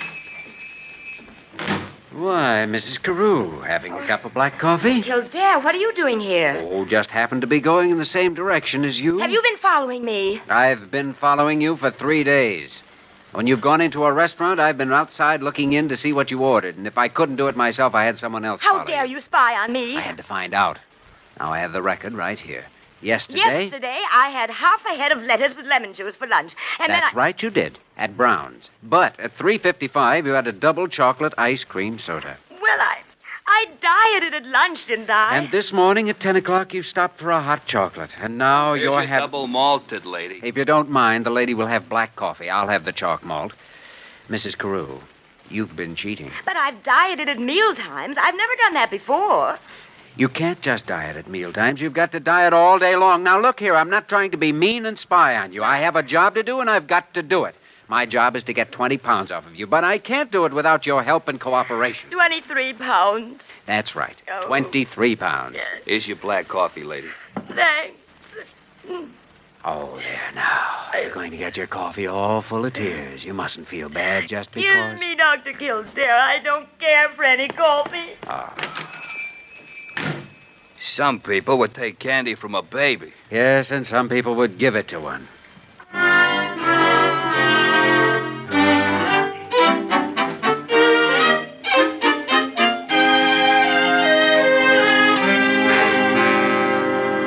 So that's the story. That's it. In 1 week, Dr. Carew has lost 6 pounds. His wife has gained 4. Shocking. Exactly the way I feel, Dr. Brownlee. Furthermore, Carew has caught a bad cold, and he's blaming that on us, too. You see, he says we've undermined his physical condition. Well, he shouldn't be dieting. He knows that. Well, I suppose we might as well throw in the towel. Yes, I'm afraid so. Might I make a suggestion? Of course. Perhaps Mrs. Carew needs an incentive. Huh? Kind of an incentive. Well, I've always found a mink coat to be quite tempting. Say, you may have something there. Suppose Dr. Carew were to promise Mrs. Carew a mink coat in exchange for that extra poundage. Ah, that old skinflint. He'd know more. Well, he might be tricked into it. Kildare, would you be guilty of stooping to a low trick to get this weight off Mrs. Carew and getting a mink coat out of Bumpy? I would. So would I. I'm with you, mate. Well, then. Gather round, mates, gather round. Let's hatch a plot.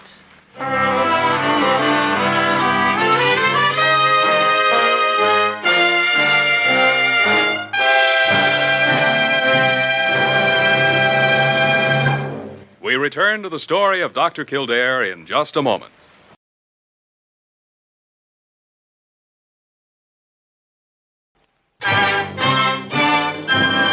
Now we continue with the story of Dr. Kildare, starring Lou Ayres as Dr. Kildare and Lionel Barrymore as Dr. Gillespie. Well, what does the scale say, Dr. Kildare? You can see it as well as I can, Angela. 155. Angela, I want to talk to you. Sit down. Sit down. Do you know what I heard your husband say the other day? No. I heard him say it would be worth a mink coat to him to have you take off that weight. A mink coat? Bumpy said a mink coat. That's exactly what he said. Why? Good morning, Angela, my dear. Morning. Dr. Gillespie, Dr. Kildare says he heard Bumpy say it's worth a mink coat to him to have me lose that weight. That's exactly what he said. Wasn't it, Dr. Brownlee? Quite. Well, I'm certainly willing to starve for a mink coat. Well, and what do the scales say? Out with it. What did the scales say? Oh, Bumpy, darling, I'm going to starve myself to ribbons. Any girl will go on a diet for a mink coat. A mink coat? Yes, Dr. Kildare told me that you said it's worth a mink coat to have me take that weight off. Kildare, I'm shocked. Shocked, astounded, and hurt. No, don't interrupt. Hurt is what I meant. To think that one of my colleagues would... Oh, you mean you didn't say it, Bumpy? Ah, of course he said it. I heard him myself. And so did Brownie. Didn't you, Brownie? Quite, Gilzer. And Dr. Carew is going to be so proud of you when he sees you dance, Angela. Very well. Very well. I know how to play the sport when I'm cornered. Angela will have her coat if she takes off the weight. Oh, Bumpy, you're the most wonderful man in the world. But from now on, someone else will have to eat with her and exercise with her. Kildare, I want you to exercise with Angela. And Dr. Gillespie, I want you to eat with her. And Dr. Brownlee, you may do either. Both. Well, we'll do it, won't we, mates? We've put our shoulder to the wheel, and we'll heave-ho. Kind of heroic, isn't it? Now, if you'll excuse me, I'm going to bed.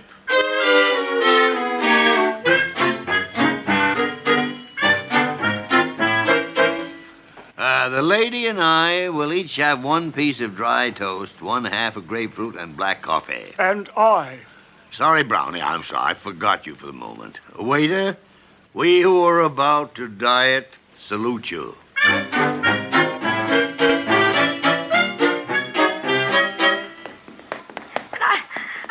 tired. Oh, cheer up. Oh. We've only 20 more blocks to go. Where's Brownie? Oh, he's sitting back on the curb there. He'll catch up before we're at the hospital. Come on, Angela. Squad's right.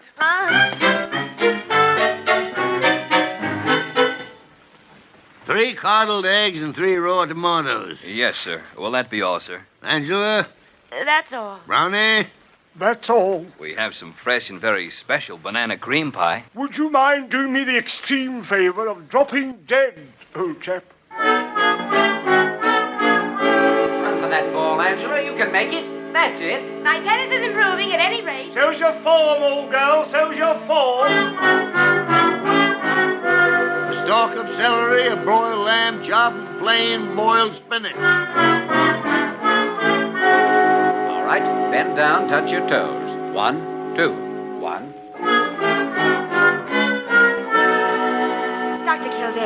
look at the scale. Look at it. 118. I weigh 118 pounds.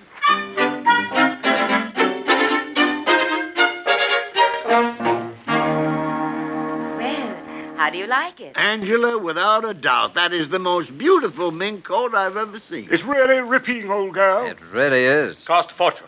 Angela, what are you doing? Don't sit down in that coat. You're sitting on thousands of dollars. Oh, you know, Bumpy, I'm going to need a whole new wardrobe.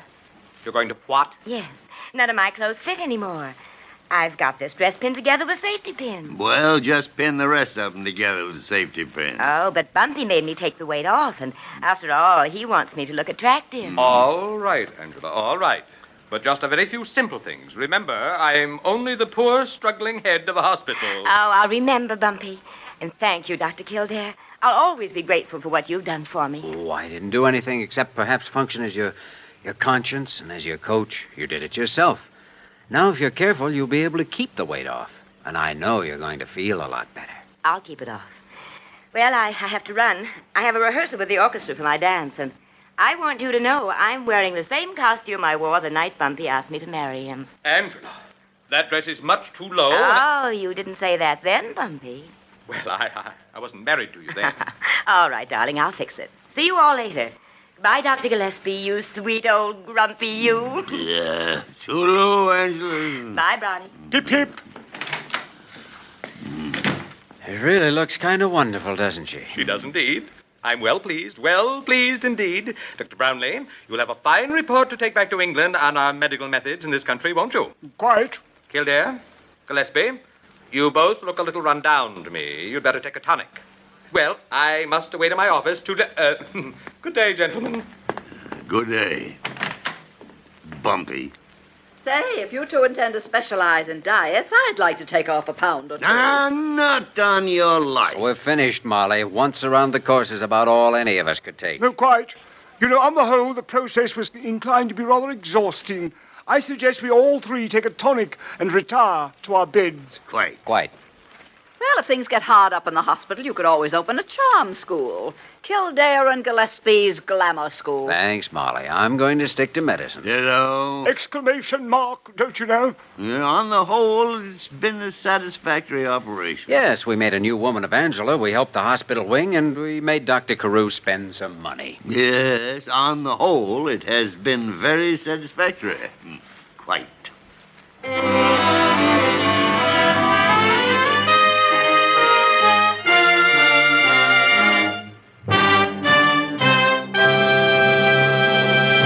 In just a moment, we will return to the story of Dr. Kildare.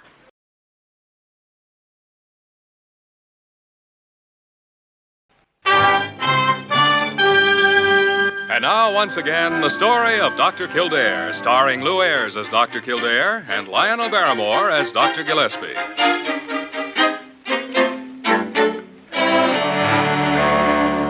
Waiter, I want a thick cream of chicken soup to start with. Then I want lobster a la Newburgh, mashed potatoes and gravy, with a side order of French fries, some corn on the cob with lots of butter, and hot rolls. And for dessert, I want ice cream with fudge sauce on apple pie. There. Dr. Gillespie, do you think that... Well, after all, the way you've been eating is... That's what I want, and that's what I intend to eat, and hang the consequences. And I'll have the same. And me. You know, Brownie, we're going to miss you. I'm sorry you're going home. We're certainly grateful to you for helping us with Angela Carew. It was nothing, old boy. I was glad to help out. You know, Brownlee, it's been very refreshing to have someone around who doesn't talk all the time. I've had a very pleasant time indeed, and I shall enjoy telling everyone about my two friends, Dr. Gillespie and Dr. Kildare. And may I consider myself at liberty to repeat the story of Mrs. Carew's diet? Oh, of course, as long as you give yourself credit for the mink coat. Quite.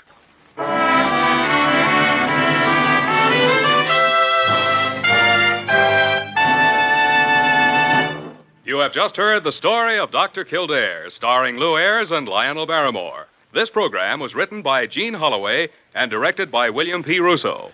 Original music was composed and conducted by Walter Schumann. Supporting cast included Eleanor Audley, Ted Osborne, Ann Stone, Jay Novello, and Herb Ellis. Dick Joy speaking.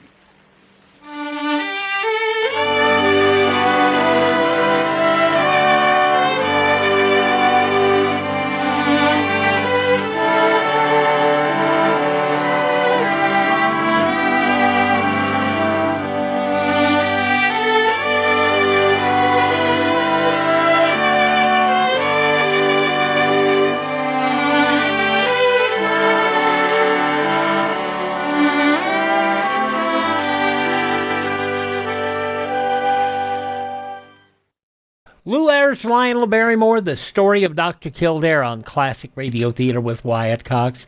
We'll go to 1954 next for an episode of Dane Clark in Crime and Peter Chambers.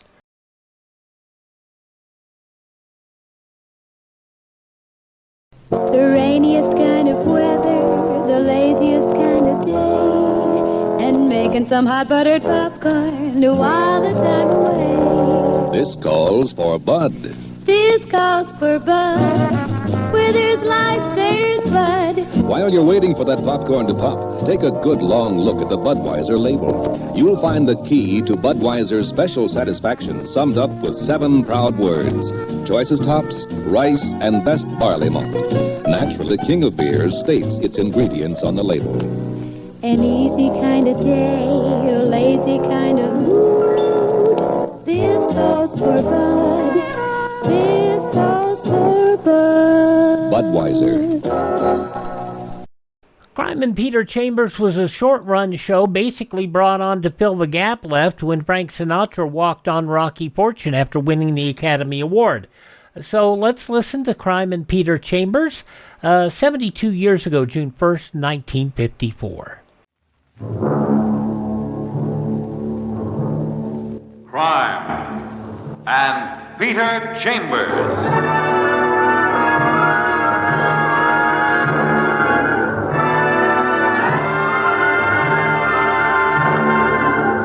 Created by Henry Kane, transcribed and starring Dane Clark. Private investigator, duly licensed and duly sworn, Peter Chambers.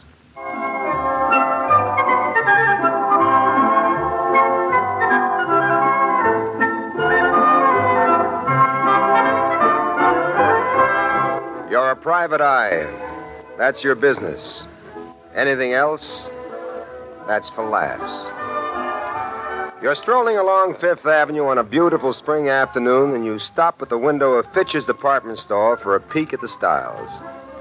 And then suddenly, she's there beside you. A tall blonde with curves, an electric blonde with voltage. She looks undecided, seems as though she wants to say something, and, well, maybe spring has gotten into you. So you start the ball rolling with a depthless piece of dialogue. Beautiful day, isn't it? Yes, lovely. And the weather, it's perfect for strolling. Yes, May we stroll? yes, yes, of course. My name is Angela Wentworth. I'm Peter Chambers. We're going to call on my uncle, Mr. Chambers. We'll go there directly, if you don't mind. Uncle, she says. We're going to call on my uncle. Well, it's springtime in Manhattan and the squirrels are out. But if that's the way she wants it, she's far too beautiful to argue with. So you accompany her to Madison, and in the elegant hotel, you ride up to the Tower apartment, and she nibbles with delicate knuckles on a thickly impressive door. My uncle isn't well. I don't want to wake him if he's sleeping. Do you have a key? Yes, as a matter of fact, I do. Well, then let's use it, huh? Yes, yes, I shall.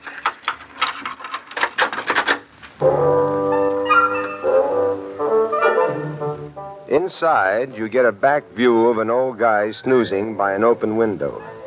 You can't see his hands. They're in his lap. Angela taps you, and you tiptoe behind her into another room. She sits down and crosses her legs, and you've got trouble keeping your eyes away from her knees. But you manage. Well, do you have it? I beg your pardon? Did you bring it? Bring what?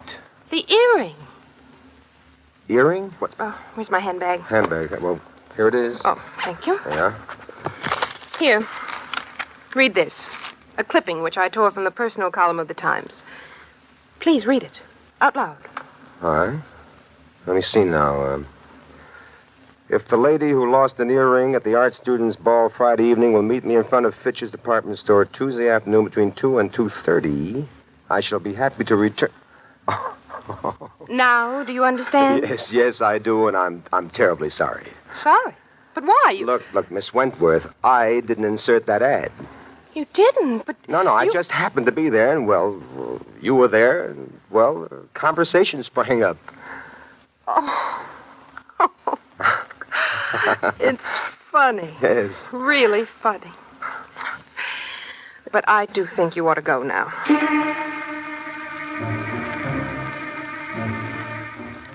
She sort of starts you on your way, but on your way, you get another look at the old man, and suddenly you don't like it. He hasn't moved, and there's a white waxiness behind his ears. And you go near. What is it, Mr. Chambers? He's dead. She passes out in a faint, and you let her lie. You go around to the front of the old man, and you take a look. He's got a gun in his hand and 2 bullet holes in his stomach. You're working at your trade now, and you work quickly and carefully. The room's in perfect order, absolutely no sign of a tussle. The old man's still warm, hasn't been dead an hour. Then, toward the middle of the room, you see it. A round red spot that sort of blends in with the russet color of the rug. You touch it. It's blood. Then you go back to the old man, you dig around in his pockets. You come up with a beautiful triangular emerald earring. And just then, Angela Wentworth starts stirring. Easy does it, Miss Wentworth. Come on. Let me help you up. There you are. Oh, my uncle. Uncle. He's dead. He appears to have shot himself. Oh, no. Now, look. Let's go back to the other room, huh? All right. Come on. Now, there, will you sit down? Thank you. I'll use the phone. Operator. Police headquarters, emergency. I only left him perhaps an hour ago. Hello? Hello, I want to report a death. That's right, a death. 598 Madison Avenue, a hotel, the Tower apartment. All right, now, Miss Wentworth, there's nothing we can do but wait for the police. Oh, it's terrible, terrible. Look, I found this earring in your uncle's pocket. Oh, thank you. It's the mate of the one I lost. Well, what was it doing in your uncle's pocket? That clipping. The person said they would return the lost one if I could identify it. So I brought the mate here to Uncle. Left it with him and intended to bring the finder here with me. Show him the mate to the earring, which would be perfect identification. Is it valuable? Each earring is insured for $20,000, but... Oh, look, Mr. Chambers, may I please call somebody? Well, sure. Who do you want to call? Oliver Hartford, my brother-in-law. He's married to my sister. He came here with my uncle. They live way up in New Hampshire, all of them. What about you? Well, I live here in the city. May I call Oliver? All right. Where's he staying? Right here, this hotel. One of the downstairs suites. Well, let's call him. Would you connect me with Mr. Hartford, please? There you are. Oh, thank you. Hello, Ollie. Come up to Uncle's suite. Quickly, please.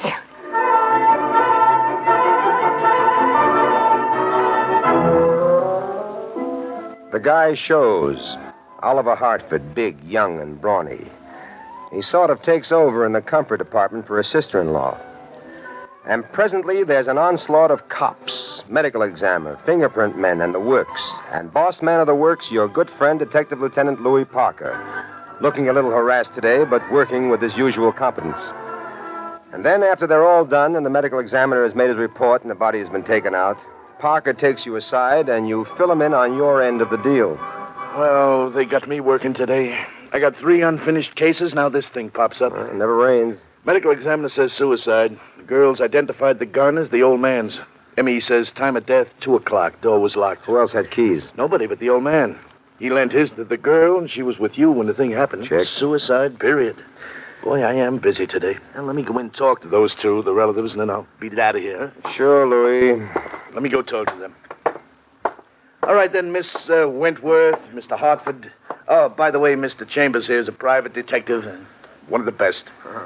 So, just in case either of you are not satisfied with the way the police may be handling Oh, well, this- we're perfectly satisfied, Lieutenant, of course. All right, then, let's get some of the facts out of the way. Name of deceased, Robert Wentworth, a rich man, ex-oil man, worth many millions, retired, widower. Yes, his only 2 living relatives, his nieces. Miss Angela Wentworth, of course, my wife, Marie Wentworth Hartford. Where's your wife now? Why, she's at home up in New Hampshire. See, I came in with Uncle Robert last week. Okay. Medical examiner says suicide, and every external item points to suicide. Time, 2 o'clock. Now, where were you at 2 o'clock, Mr. Hutt? In my room, napping. And you, Miss Wentworth? With Mr. Chambers on 5th Avenue near Fitch's department. I'll corroborate that, Lieutenant. Thank you, Mr. Chambers. You're very welcome, Miss Yeah, Wentworth. all right. Huh? Sorry, lost my head. Now, this suicide thing, would Mr. Wentworth be disposed to suicide? Oh, yes. No well, question one at a about time. Now, please, one at a time, huh? You, Miss Wentworth. Well, Lieutenant, my uncle was very ill. He was here for an operation. The doctors gave him very little chance. Did he know that he had this very little chance? Yes, of course he knew it. Better than any of us. Yeah. Seems to be clean cut, no loose ends. Mr. Hartford. Yes, sir. Would you accompany me downtown? I need a member of the family, many little items of routine. Why, yes, of course, Lieutenant, of course.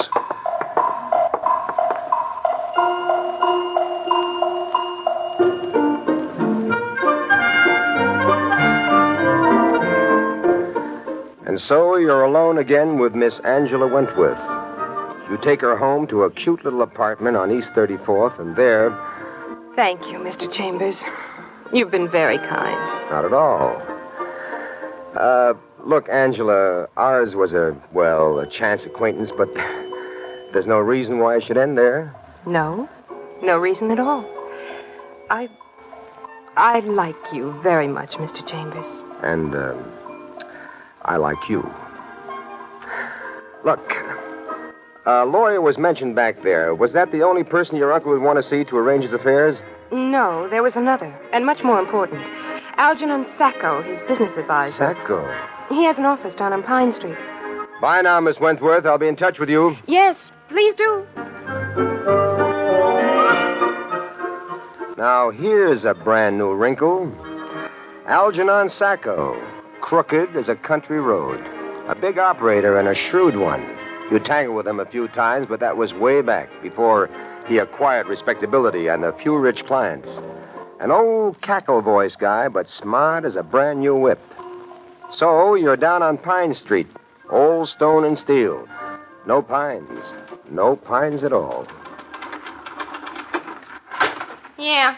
Who do you wish to see? Mr. Sacco, and tell him I'm in a hurry. Nobody's in a hurry with Mr. Sacco. I'm in a hurry. Use that little intercom of yours and tell him Peter Chambers. Just a minute. Yes? Mr. Sacco, a gentleman here to see you. Says he's in a hurry. A Mr. Peter Chambers. Who did you say? A Mr. Peter Chambers. Oh, of course. Send him in at once. See what I mean, baby? I'm a real VIP. That door to your right, Mr. Chambers. Well, good to see you again, my dear private operator. Alger, my boy, I shall not mince, as they say, words. To the point, then, Peter. Robert Wentworth. Oh, excellent client. Loaded? $20 million. Oh, boy, are you going to be sad to hear this. Yeah, what? He's dead. Dead? You're kidding. I never kid when it has to do with death. Now, look, I want the rundown on this guy, and I want it fast, and I want it all.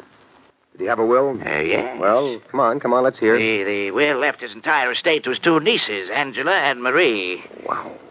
$10 million each, huh? And who was the executor to this will? Me, Algernon Sacco. Pretty piece of change involved for Algernon Sacco. Yes, now that he's dead, before he changed his will, I'll earn that pretty piece of change. Fees and commissions, it mounts up, it mounts and mounts. Now, wait a minute. You just said before he changed his will. Did he have any intention of changing it? Well, Come on, look, pal, there might be a motive here for murder. What you mean, It's got its angles. But if it gets to the cops, it gets to the newspapers, and all your background gets washed up. Now, you can't use that algae, not the new, respectable Algernon Sacco. What do you want to know? Well, you know what the man says all the time. The facts, pal, the facts. Well, he came in late last week and discussed changing his will. He felt that his nieces were well provided for, and he was making up his mind to leave his entire estate to medical research. Did you like that? No, I did not. So what did you do about it? So I got in touch with Oliver Hartford. After all, a change of will meant a loss to Mr. Hartford's wife of $10 million. And when your wife loses, you lose. What did this Hartford do about it? I don't know. But he was going to tackle the old man and see if he couldn't talk him out of it. Okay, Algie, thanks for the information. Keep respectable, pal. Peter Chambers!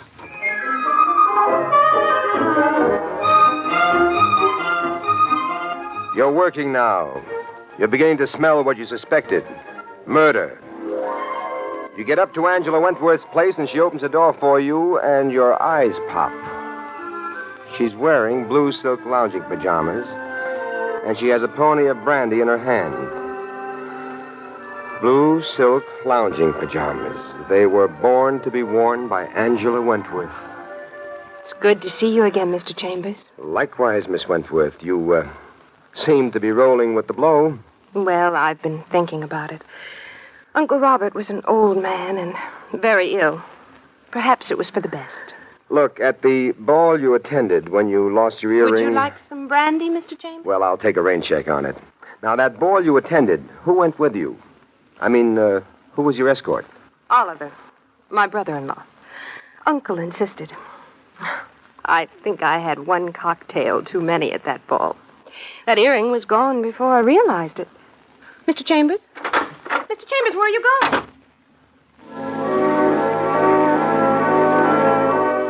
You're going to pay a social call on Oliver Hartford. You knock on his door, and he opens, and you pull your way in. Hey, what's the meaning of this? What's the matter with you? Nothing. Just got no manners, I suppose. Get out of here. I'm going, but you're coming with me. I'm going with you. Where? Downtown, police headquarters.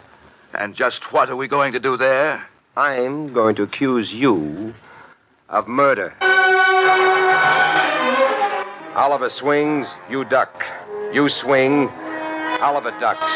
But he doesn't duck good enough. He goes down and out. And as you finish the pivot of your swing, there stands Detective Lieutenant Louis Parker in the doorway. Real nice form, Pete. You're starting to get your shoulders into it. Thanks, Louis. Incidentally, apologies to the private eye. From whom? From me. I'm not busy anymore. So?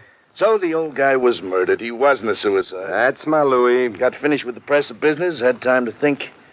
If there's a spot of blood in the middle of the room, how come we find the old guy in a rocker by the window? Exactly. He was shot in the middle of the room. Yeah. Then he was pulled over to the rocker, the gun was wiped and put into his hand. Furthermore, downtown, a paraffin test shows the old guy never fired the gun, and that clinches it. That figures. Where have you been till now, Louis? Backtracking after you. Saw that Sacco guy, saw that Angela, read that newspaper clipping. He took her to the ball, Oliver did. Sure, and he stuffs her full of cocktails and clips the earring. And sticks that phony ad in the paper. So he can get her out of the way. Then he goes in to see the old man, bumps him with his own gun, fixes it for suicide, and leaves. And the door locks on the clicker, so we got a locked room in the bargain. Well, what's our next step, Louis? Well, we take this bum downtown. Let's get him back to consciousness. We take him downtown and see how he acts under a bright white light.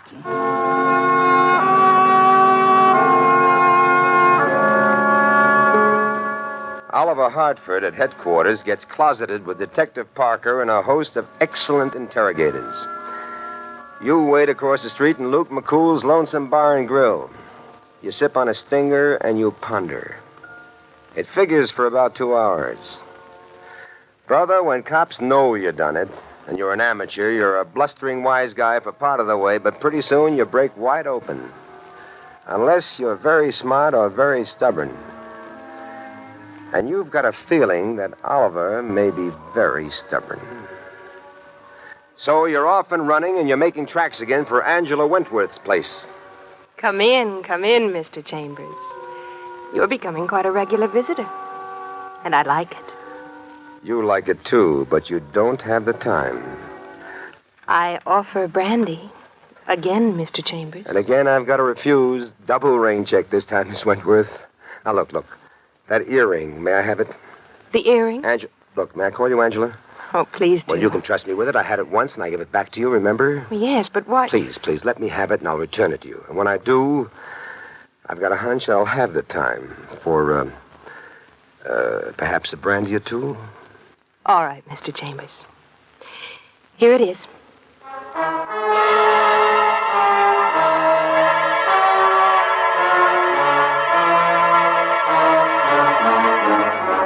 And so you're back in Luke McCool's Lonesome Bar and Grill across the street from headquarters, and you're trifling with stingers again when Parker shows up. And he hangs a face in front of you that's longer than a lover's kiss. Pete, boy, we've got us a tartar. Meaning who? Meaning that Oliver Hartford. Tough boy. What's tough? The guy killed Uncle Robert so that his wife could pick up 10 million solid simoleons. There's no one else, Louis. No one else could possibly have done it. Nobody with motive. You're so right, boy. Angela, she was with you. Sacco, no question, he was in his office all day. The other niece, Oliver's wife, we've checked it. She's in New Hampshire. No question, we've got the right pigeon. We've got him right up to the break-in point, but he won't break. Pete, all I need is a gimmick, one little thing to shove him over. And I've got it for you, Lieutenant. Got what? A crowbar that'll topple the rock. Only this crowbar is green, it's shiny, and it's worth $20,000. Here. Look. Hey, that's a beauty. Where'd you get that? Out of Oliver Hartford's suite. No. Yep. So, Louis, my lad, take this earring and shove it down his throat. Gimme, pal.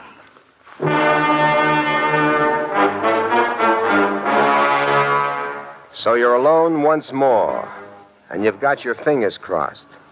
Psychologically, it fits. But if it blows up, you're going to be in the middle of the explosion. If it blows, it'll blow all over you. But 20 minutes later, Parker's back, and he's beaming. He returns the earring, and he claps you on the back. And a clap on the back from Parker is like a jolt to the jaw from Marciano. Got him good. Full confession, the works. Broke him down completely. Oh, and now he's up the other alley pleading for leniency. You tricked him, Louis. I tricked him. No, not me. That's my pride. I'm a straight cop. I trick nobody. I know. So I had to trick you into tricking him. What are you talking about? The emerald earring. What about it? It's the wrong one. It's the one out of Uncle's pocket. The mate to the one that disappeared. The wrong one? Well, then where's the right one? Well, it must be where, psychologically, it ought to be. Now, you had the guy on the brink, Louis. There wasn't time to go looking for the right one, so I used the wrong earring for the right purpose, and it worked. So now... Let's go find the right one.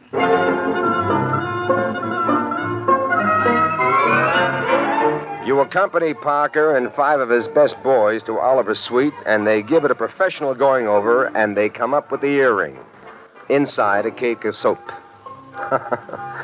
Amateurs are all alike. They think they've discovered a brand new hiding place just because they thought of it. Parker gives them to you, the pair. Go ahead, kiddo. You return them. You may as well get something out of this. Glory, at least.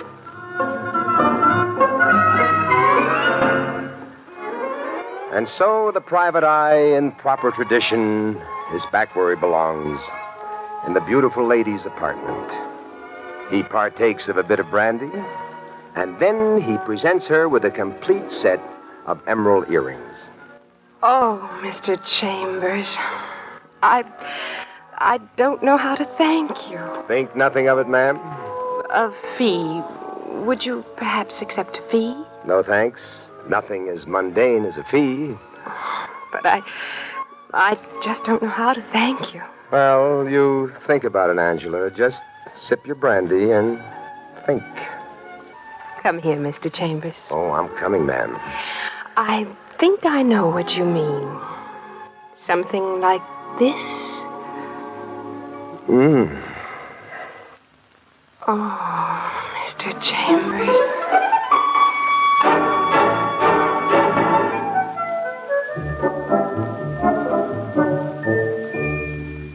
And there you've had Crime and Peter Chambers.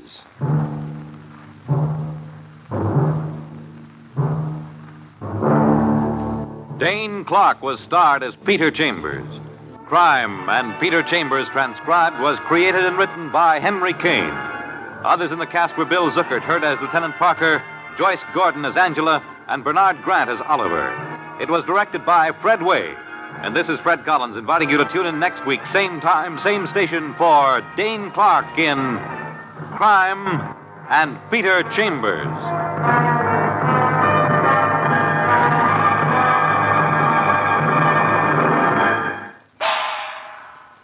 72 years ago, June 1st, 1954, Crime and Peter Chambers on Classic Radio Theater with Wyatt Cox.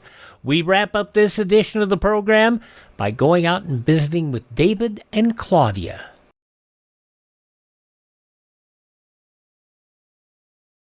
Cola, things go better with Coca-Cola. Things go better with Coke. Life is much more fun when you're refreshed.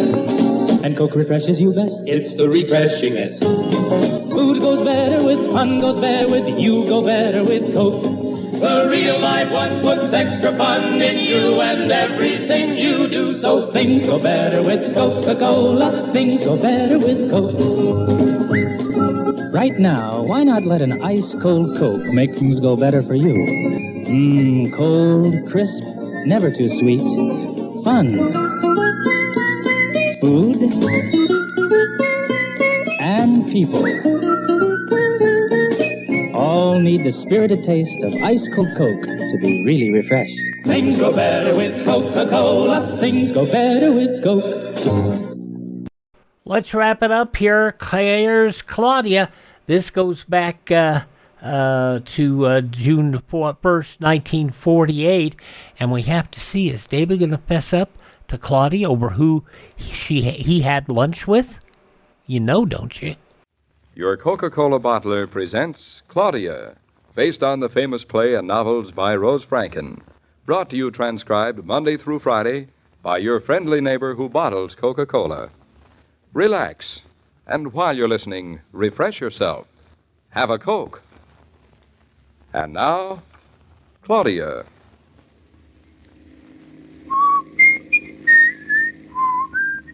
Oh, just smell the air, David. The evening air in Eastbrook is so wonderfully fragrant. Just another 5 minutes drive and we'll be home.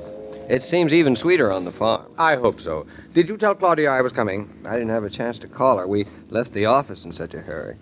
But it'll be a pleasant surprise for her. Doesn't she mind this kind of pleasant surprise? Good heavens, no. She thrives on them. You have quite an extraordinary wife. I know I have. That reminds me. What about your lunch? What about it? Well, do we or do we not tell Claudia? Do we or do we not tell her what? David, don't pretend to be dull. Tell her about with whom you had your lunch. Oh, you mean about my lunching with Victoria Manners. At last. After all, it's not every day that you lunch with Broadway's handsomest star. Or is it? It isn't, thank heavens. Thank heavens? I thought she was a glorious-looking creature. I ate so much, I was so sleepy all afternoon I could hardly keep my head up. But you must have had beautiful dreams of the beautiful Victoria Manners. I don't know whether to take you seriously or not. Take me seriously and answer me. Are you going to tell Claudia about your having lunch with Victoria Manners? Of course I am. Why not?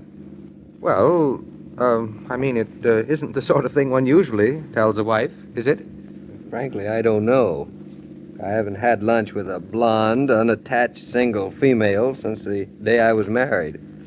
I suppose it isn't the thing one tells a wife. No, you're making sense. At least it isn't what one tells an average, everyday, typical wife, but Claudia isn't that kind of wife. They never are. Until they are. You are very profound today, Roger. But, David, why tell Claudia something that may hurt her unnecessarily? Because I think enough of Claudia that I know it isn't going to hurt her. After all, I was going out to lunch in the first place because I promised Claudia I was going to eat a decent meal. Then, when Miss Manners just happened by and invited me to join her... Happened by? She took an elevator up 22 floors, knocked on our office door, and invited you to take her to dinner. And that isn't just a casual, chance occurrence. As far as I'm concerned, it was. Personally, I think she's a rather dull young person. Miss Manners has lived a great deal too much without having understood enough of it. So I shall tell Claudia. I'll make a bet with you, Roger. Anything you say. I'll bet you that Claudia doesn't raise an eyebrow. I'll bet you that Claudia is absolutely delighted and pleased and will suggest that I do it more often. $10 on that. $10 it is. Well, this is going to be an easy way of getting my money back for what I considered was a very expensive lunch. Ho, ho, ho. Here we are. Home sweet home. All right, all out. Look, David, let's forget that silly bet. Don't tell Claudia about Victoria Manors. What's the use? You're really serious. You really think she'll be upset? Oh, not necessarily, but it was so innocent. There's no need to tell her. Well, that's exactly why. Oh, now I wish I'd gone straight on to Boston. Now you're starting to get me worried. David, welcome home. I've been waiting for you all day. Hello, darling. And Roger, what a wonderful surprise. I do hope you don't mind, but David insisted. Mind, it's wonderful. The sheets came back from the laundry and everything. I am not spending the night. I am merely borrowing a little dinner, and then I'll be on my way. We will discuss that later. Oh, it's so nice to have you home. Come on, both of you, into the house. Tell me, what'd you do all day? Oh, I played a little golf, a couple of sets of tennis, went swimming a while, and then I flew my airplane down to Texas. What'd you do, Roger? You worked hard. He did. He worked all day. He hardly stopped. Oh, come on, let's sit in the living room and talk. You can wash up afterwards. Roger, did you say that David hardly stopped working all day? Hardly. And he accomplished worlds of work. David, answer me. Did you stop for lunch? Barely. Roger. But, Roger, when I called, you told me David had gone out to lunch. That he was going to eat enormously. Oh, so I did. And I did eat enormously. He hardly took any time over it. Did you, David? Only 2 hours. 2 hours? 2 hours. I told you he'd eat a 12-course dinner, not a 24-course one. Well, David eats very slowly. Say, what is going on here? First, he hardly stops to take a deep breath, then he eats so slowly it takes 2 hours. Now, wait a minute. Now, listen, Roger. Get this straight. A bet is a bet. David, let's call it off. I warned you. What's the big secret? Did you have a stomachache, David? Not quite. Darling, tell me the truth. Tell me you had a decent meal. You hardly had any breakfast. Tell me that you I ate at La Place. Ooh. A French restaurant. I ate everything on the menu. I'll never do it again. I was sleepy all afternoon. Oh, whew. Is that what the mystery's about? That's all. Claudia, this partner of mine is living in the past. Oh? He is so consumed with intrigue and romance that he's afraid I'll tell you, darling, that I had a beautiful blonde for lunch. No wonder it took you 2 hours. Was she tough or tender? You see, Roger? Did you have her broiled, baked, or fried? You see, David? She still doesn't believe you. I don't believe what? Darling, I am not Jack the Giant Killer. You're not? I thought you were. I did not eat the blonde. I had lunch with her. Blonde? I didn't know you knew a blonde. What blonde? Tell me all about her. You met her the other night, dear. Victoria Manors. You had lunch with Victoria Manors? Ho, ho, ho. Hush up. Well, how come you had lunch with her? Well, I was just leaving the office because I'd promised you that I would eat a good lunch. Don't blame her on me. Ho, ho, ho. And there I was with my hat and coat on. Too warm for a coat today. Figuratively speaking, I was just about to leave the office when Miss Manners came in and simply point blank invited me to have lunch with her. Well, that was very forward of her, wasn't it? Did you have to accept? Well, I didn't want to be rude. I see. After all, she's a friend of a friend of yours. Practically a relative. And she was very nice. And just how nice was she, David? Well, she was very friendly. She just... Very friendly, eh? I'll bet she was friendly. David, don't say I didn't warn you. Darling, you're not jealous, are you? Well, not exactly jealous, but the last time I asked you to have lunch with me, you said you were busy. Working. I was, but today you made me promise I'd... Well, I don't have to say it again, do I? I must say, David, this is pretty sudden. I suggest you eat, and... Was she very friendly? Very. Oh, I Maybe see. someday you'll listen to me, David. I told you I've had more experience with this sort of thing. What sort of thing do you mean by this sort of thing, Roger? Well, it's just that after all, a husband and Yes? Oh, I ought to have had enough sense to keep quiet. David, stop blushing and tell me. What'd she have to say? Well, she hoped you were feeling well. About Oh, me, I'm fine. What else did she say? Look, David, why don't you just give me my $10 and let me be on my way to Boston? I refuse to feel guilty. Roger, why go so fast, for heaven's sake? Well, I'd rather not be in the way while you two While we two what? thrash this thing out, shall we say? What's there to thrash about? What's that $10 Roger says you owe him? Oh, we just made a bet.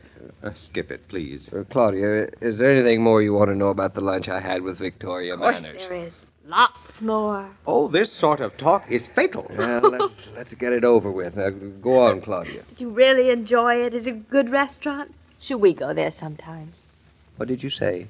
I simply asked if we should go. Ho, ho, ho. Now, what kind of an answer is that? Ho, ho, ho. I think you owe me $10, Roger. You two are not making any sense at all. Giving each other $10 bills as if they were dimes. You haven't told me yet if you had a decent lunch. I had a very decent lunch, but it's not going to cost me a cent. What do you mean? Darling, tell me straight the truth. Straight the I truth. am guilty. So do you mind that I had lunch with Victoria Manners? Now, let me see.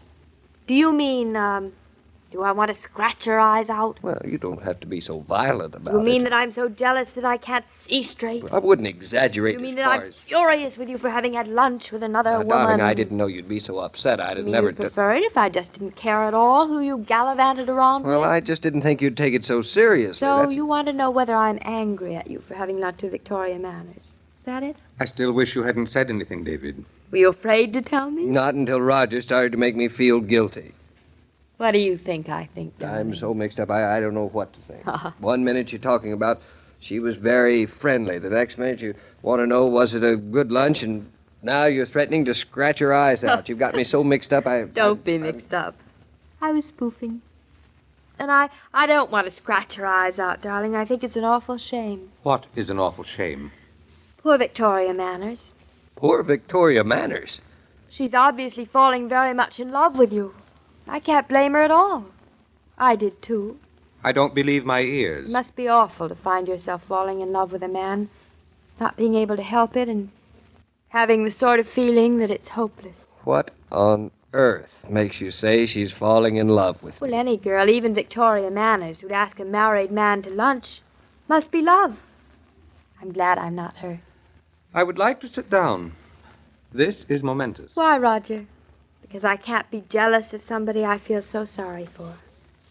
David, maybe I'm a fool to trust you, especially with somebody like Miss Manners, who's out to get you. But I love you, and that makes me an idiot, doesn't it? Anything but. You win. Both of you. You're not like anything I've ever seen before. Here you are, David. $10. Thank you, Roger. You're welcome. Because Claudia is the most extraordinary woman I've ever laid eyes on. Thank you, Roger.